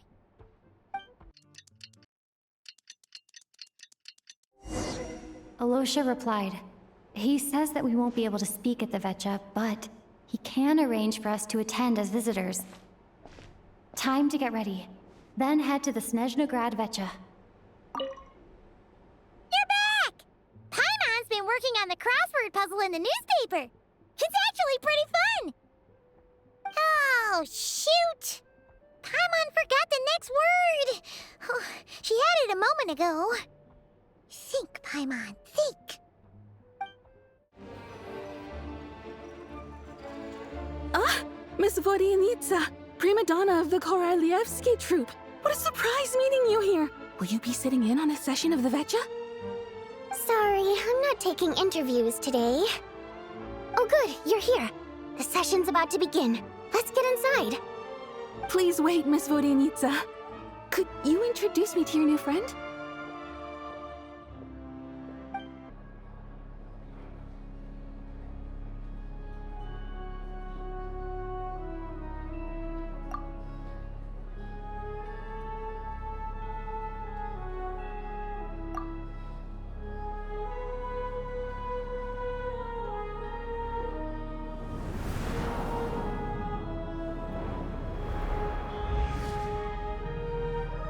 In summary, the energy management commitments made for the outgoing period have been delivered upon. Furthermore, both the production and consumption of Kresnik Crystal show clear signs of stabilizing. The relevant agencies have assessed the present circumstances and determined that the status quo can be sustained until the next period. For detailed statistics, I would refer you to the industry reports that have been distributed to all persons present. It should also be noted that while the recent blizzards have led to a significant increase in people's energy expenses, this is strictly a short-term phenomenon associated with a remotely located monster. Her Majesty the Tsaritsa is giving her full attention to this matter. We should have every confidence that it will be dealt with swiftly and conclusively. A financial report on disaster relief is also present in this report, courtesy of Pantalone. They cover the same old ground every single time. The rooster never seems to mind, but everyone else is getting tired of it. There's a general lack of trust. People aren't seeing any tangible benefits that affect them directly. Of course, none of that will be reflected in any of the reports on the table. Yeah, if it weren't for these hard copy documents, I could have at least made something up. Oh, don't mind me. I'm just out here trying to hit my interview quotas. Bring out the Kvass. Ever read it? Best-selling newspaper in town. If I remember correctly, you guys don't even have a sales permit. You have to sell from stalls on the street. Okay then, best-selling street stall newspaper in town. Still counts. Order! We will now open the floor to the representatives. If there are no further substantive issues to discuss, we will then proceed to a vote on this motion. Snezhnaya has a long tradition of treating members of the Fatui armed forces and their dependents favorably. But recent surveys shows that Fatui families in remote areas have access to 15% less crystal than the average civilian family in Snezhnograd. It's been said many times before, but it bears repeating now. There needs to be a clear and consistent rationale behind how crystal is allocated, or we will soon face immense public backlash. Perhaps you wouldn't need to keep repeating yourself if you would hear me out for once. I say again, true consistency exists only in principle. In the real world, fairness is relative. You appear to treat resource allocation as a simple function of production and population. So what about when the equipment used in production breaks down? Have you factored that into your equation? And do you even know how long it's been since Snezhnaya last conducted a census? If I knew the answers to questions like that, I'm sure I'd be a very wealthy man. And I doubt I'd be going by child. I'd like to bring the focus back to the specific issue I raised. Or do you wish to deny that favorable treatment for Fatui dependents is our long-standing policy? It's easy to be a critic when there's no accountability. That seems to be a running theme in the anti-Project Stuja cohort. Defeat the ringleader and all other problems will magically resolve themselves. That's what they seem to think. But in case you aren't aware, not one jot in my report would change whether Project Stuja continues or not. So you have no intention whatsoever of finding a solution to this problem?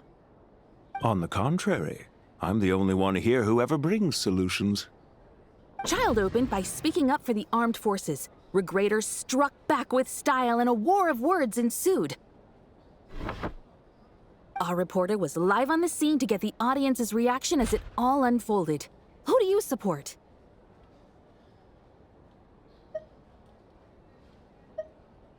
The people have spoken! Child received raucous applause from the crowd as he pushed Regrader onto his back foot with a relentless barrage of questions. It had to be seen to be believed. Now you see why they don't have a sales permit. However this reporter wants to spin things, I haven't forgotten that Tartaglia was representing the Northland Bank when we first met in Liyue. So, surely their relationship can't always have been this strained. You two are getting off topic. Let's focus on what the data is saying. Mr. Pantalone, may I speak on your behalf? Oh, please do. I'm more than happy to save my breath. Crystal distribution policy undergoes modifications with each new period. The ultimate goal being to find the most reasonable method of allocation, which I believe is what Mr. Tartaglia also seeks.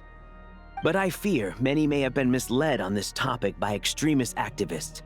To clarify, Project Stuja is not the root cause of the problem. It is merely a framework for resource distribution. The most recent reports all point to Snezhnaya's resilience and adaptability during this period of fine-tuning, and give clear indications that a distribution framework is improving with each iteration.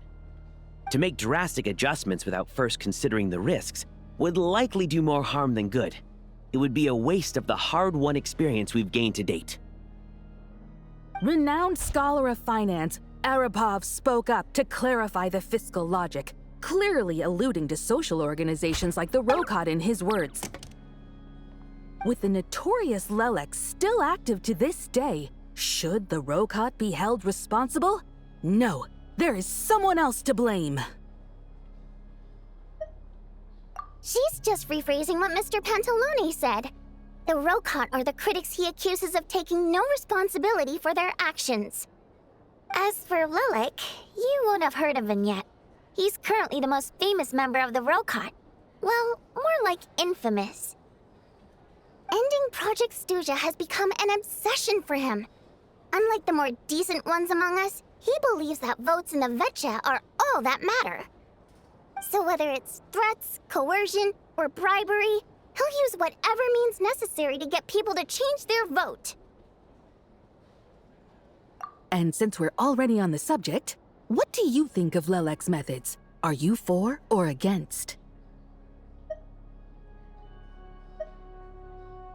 Well, whatever the story is, his actions benefit us all. We stand with Lelek. At least someone here wants to take this discussion seriously. I've been considering that issue myself. What you really need is more precise regional data, right? I think it would be easiest to let the Fatui handle it, since they're already in charge of Crystal shipments anyway. We may as well get them to collect some data while they're at it. Whatever you need, you can ask the Fatui to look into it for you.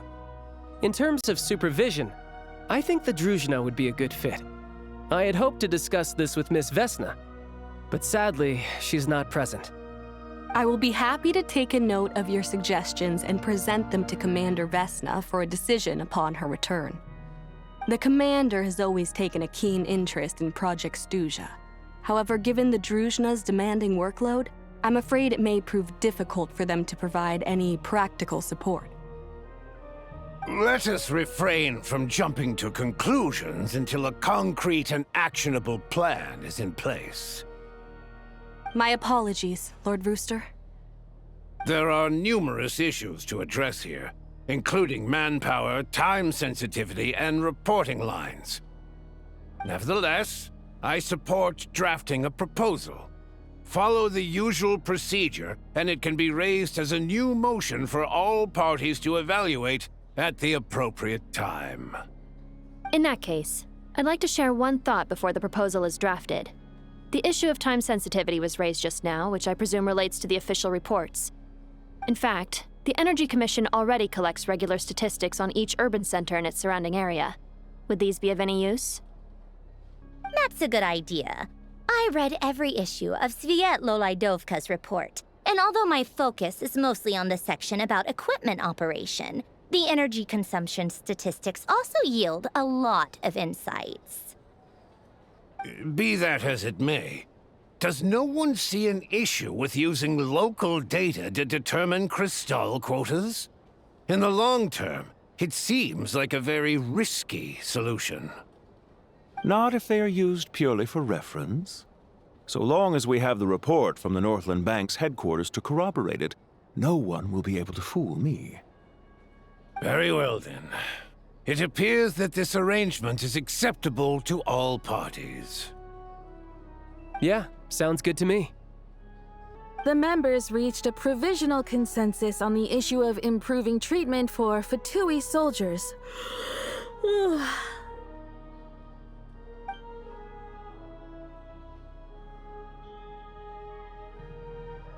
Today, the prima donna of the Korailievsky troupe attended a session of the Snezhnograd Vetcha in the company of a most charming young lady. The question on all our minds is, what is the true nature of their relationship? Write anything like that again, and I'm revoking your permission to interview the troupe. Got it?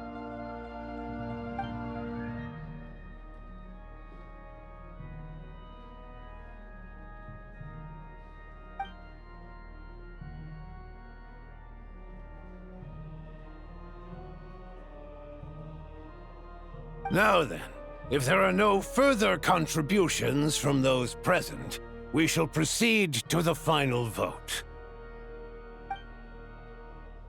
Hey, check it out! What made him vote against? Why now?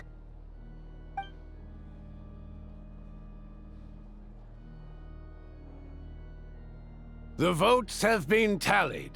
Those in favor of continuing Project Stuja total 61%, securing a clear majority. That was too close. The margin has shrunk yet again. Chuganov was a huge loss.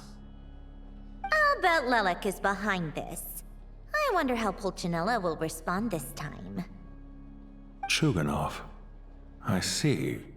Lelik strikes again. Yes, go, Lelik. Once Project Stuja is defeated, our unwavering support at Bring Out the Kvass will finally pay off when we make our comeback. I can taste our victory already! In accordance with the result of this vote, Project Stuja will remain in effect until the next Vetcha period. Finally, may I remind us all, we debate only for the greater glory and solidarity of our nation. May the aurora shine ever on, and the tundra always stand firm. The session is concluded. I have to say, I really wasn't expecting Cho'Gath to vote against Project Stuja. Well, in principle, Snezhnaya's business and political elites ought to be the ones least likely to oppose it. As we heard, Project Stuja is basically just a resource distribution framework that requires everyone to cut back during the winter. But even if the policy got cancelled, the Tsaritsa's energy needs wouldn't suddenly go down. The extra demand from the public would have to be filled from somewhere. So logically, the factories would have to take the hit. I got a letter from Mr. Mitya just before today's session. He said he's confirmed that there are issues around overtime and excessive energy consumption at the Iskra manufacturing plant. In a situation like this, once the Rooster receives the report, he'll order the factory to halt production and submit to an investigation before issuing a penalty. But that's a week-long process, and thus didn't make it onto the Vetcha agenda this time. I don't think he suspects anything so far. Exactly. And as you know, he's a very selfish person. I was originally gonna try and flip him after he received notice of the official sanctions. My plan was to convince him that the whole thing was completely unfair. Rather than just sit back and take the hit while his factory stopped production, he'd be better off voting to end Project Stuja. At least that way, no one else would be able to make any money either, because all the factories would suddenly have more limited energy to work with. But now, he's already voted against it, which means someone must have used more forceful means to change his vote, just like with everyone else who flipped. Yeah, no one knows why Lelik is so obsessed with ending Project Stuja, but by the looks of it, he's inching closer and closer to success. Lelik must have strong motivations, given how he'll stop at nothing to achieve his goal. Maybe he knows the full truth of Project Stuja. Maybe my next step should be to focus on him. Oh, right. What are your plans for the rest of the day? Shall we head out? Hey, comrade. I noticed you were here during the debate. I didn't take you for a political enthusiast. Greetings, Harbingers. I just happened to have some free time today, and my new friend here thought it might be fun to check out the Vetcha. Ah, Odette must have introduced you. Looks like you two are getting along pretty well. I'll leave you to catch up.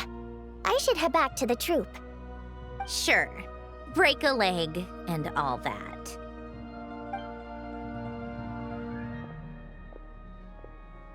Thought it might be fun to check out the Vetcha, did you? Things are never that simple with you, Traveler. There's no way you're here for kicks and giggles. Tell me I'm wrong. Oh, yeah. To some, he's a captivating enigma. To others, he's the bane of their existence. No one ever thought that some anonymous nobody from the Rokot could cause such a stir. Huh? You want to look into Lelik? Then I'm sure his days of anonymity are numbered. What do you think, Sandrone? Fine by me, I guess. If the Traveler actually manages to expose Lelik, it'll be doing Pulcinella a favor. In return, it seems fair to let her in on what we've learned so far. My thoughts exactly. Sharing is caring, after all. Head back to Glupov and grab the files on Lelik. It's easier to just pull the records than go through the rigmarole of getting the Traveler a visitor's permit. As you command, child, sir. In that case, since we're going to be waiting anyway, I'll have someone brew a pot of black tea.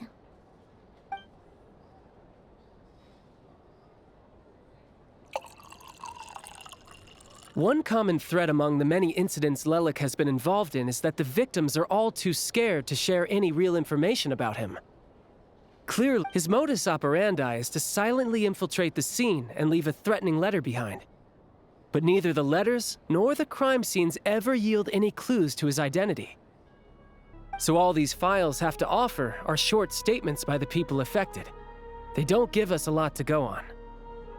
If nothing else, it shows we're dealing with a trained professional who's versed in counter-surveillance. Yes, and to that point, he often strikes in highly secure locations.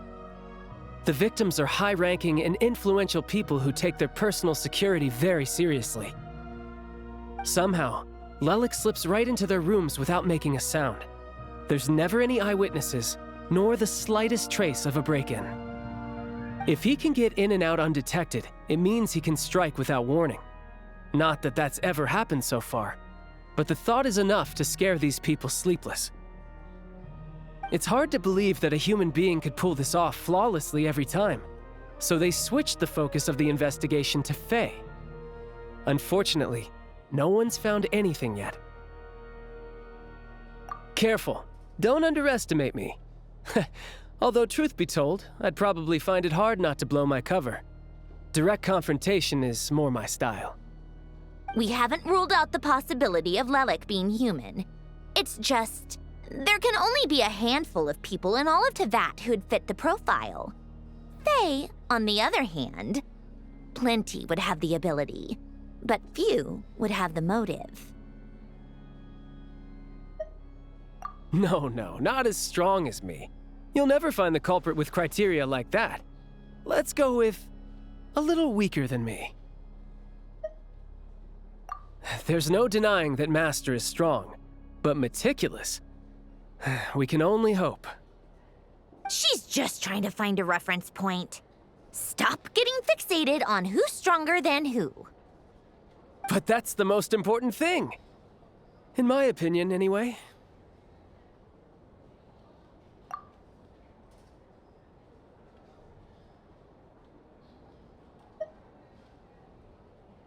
Odette? Yeah, that seems about right. Her skills are solid, and she's always calm under pressure. Except she's Fatui, so the likelihood of her working against us is pretty low. But yeah, much more accurate than your previous example, at least. No, wait a moment. Maybe we should interrogate that assumption. What do you mean? Which assumption? Her Fatui identity doesn't necessarily exonerate her. And when you think about it, the Rokot would be precisely what she needs to conceal her identity. Plus, she wouldn't need to be such a pro at covering her tracks. She'd already know where the Fatui will be and when, so she could choose the perfect time to act. Oh, yikes. I was just thinking out loud. Why is this starting to sound like such a convincing theory? Still, what reason could Odette possibly have for trying to call off Project Stuja? Arlecchino would be the best person to ask. She knows Odette best. Unfortunately, she isn't back yet. Rosaline used to open up to her in private about her struggles with Odette. As I'm sure you can imagine, Arlecchino is quite a lot better with children than Rosaline was. She gave her some tips on how to handle the situation, and Rosaline managed to reach a settlement with Odette before leaving. So I suppose there were at least no lifelong regrets left behind. Beyond that, I don't know the details about that side of things. But I do know that Odette definitely has a motive to hold a grudge against Project Stuja. The reason being, her father passed away during the early stages of the project. That was back before it had been named Project Stuja, when things were still being worked out. But in essence, it's remained the same ever since. Huh, the more you know. Rosaline was always so self-centered.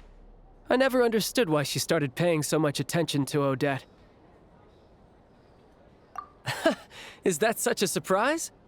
If you cast your mind back, you may remember that Rosaline and I weren't exactly close. We had tea together a few times, but that was about it. Odette's past is no secret. Her father was a fatus and her mother was a very famous ballerina. On the surface, it looks like she followed right in her parents' footsteps. But the truth is quite a different story. After her father passed away on a mission, her mother was overcome with grief. She broke her leg during a performance and could never dance again. Odette was only interested in ballet at the time, but this tragedy left the family with both breadwinners gone. They could barely make ends meet.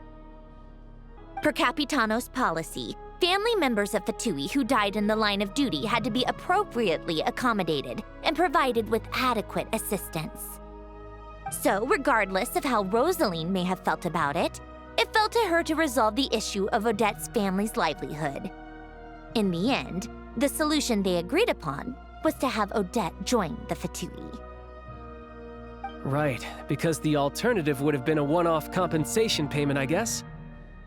In that sense, joining up was definitely the better option. Still, she must have had mixed feelings about it, right? If she doesn't even like the Fatui. It's just a theory, a possibility. But as a motive for Odette to become Lelik, it holds up. That said, I have no idea where Odette's head is at right now, or what her conflict with Rosaline was about. Plenty of people were on bad terms with Rosaline.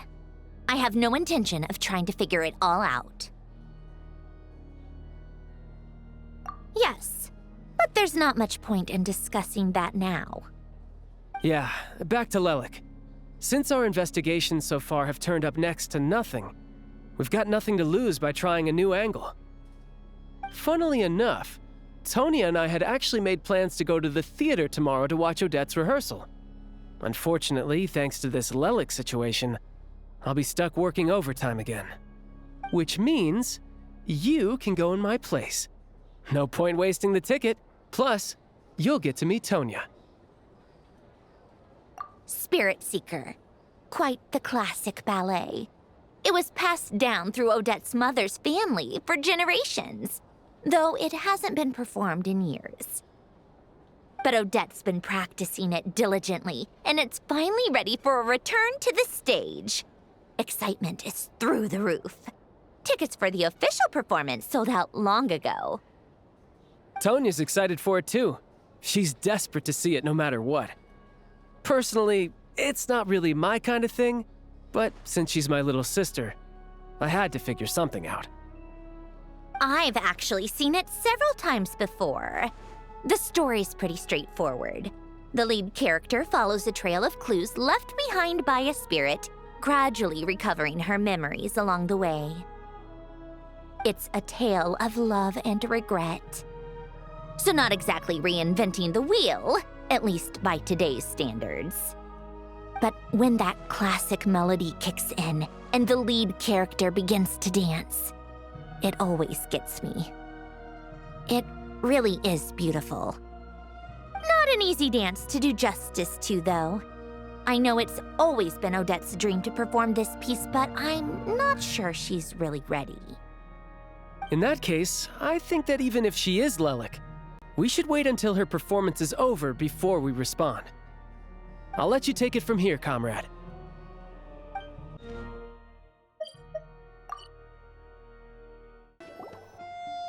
Sounds like you made a ton of progress today.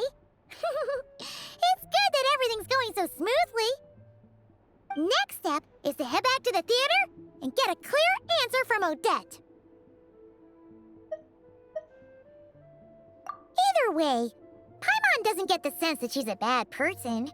Sure, she might have done some pretty extreme things, but Paimon bet she has her reasons. Maybe this is going too far, but like, with everything she's managed to do so far, wouldn't it make more sense in theory to be even more, heavy-handed? Why leave a letter when she could, well, We know there are plenty of other ways to keep people in line, right? The point is, she could have gone further, but she didn't. So, if it is her, she's got some principles at least. Yeah! Well, all you can do is follow the facts wherever they lead. No change, really. But that thing Paimon told you about yesterday? Paimon feels like she can sense it more clearly now. Hearing you talk about your day makes Paimon itch for an adventure. If only she could be there with you so we could experience it all together. Yeah, I wish you could be there too. I'm not used to adventuring alone. But don't worry, we'll get to the bottom of this. Guess it's just one of those things. Never mind. Paimon will behave herself and keep resting.